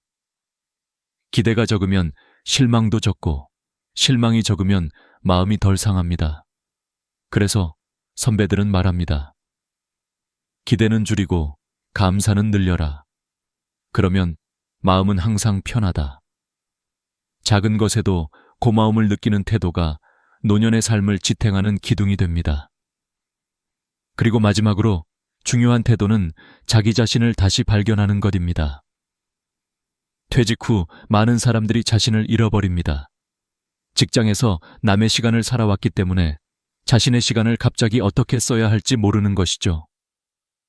하지만 노년은 오히려 자기 자신에게 돌아갈 수 있는 황금 같은 시기입니다. 하고 싶었지만 못했던 일들, 배우고 싶었지만 미뤄둔 것들, 가고 싶었지만 바빠서 가지 못했던 곳들, 이 모든 것을 다시 시작할 수 있는 시기가 바로 지금입니다. 70대 선배들은 이렇게 말합니다. 노년의 행복은 거창한 데 있지 않다. 하루의 작은 기쁨 하나면 충분하다. 아침 햇살이 예쁘다든지, 걷는 길에서 작은 꽃을 발견했다든지, 아내와 마신 따뜻한 차 한 잔이 맛있었다든지, 이 작은 행복을 느끼는 사람이 노년의 진짜 부자입니다. 돈, 지위, 성취보다 더 중요한 것은 마음의 여유입니다. 마음이 여유로우면 하루가 평화롭고 하루가 평화로우면 인생 전체가 따뜻해집니다. 마지막으로 70대 선배들의 조언을 하나로 정리하면 이렇습니다. 퇴직 후의 삶은 줄어드는 것이 아니라 깊어지는 것이다.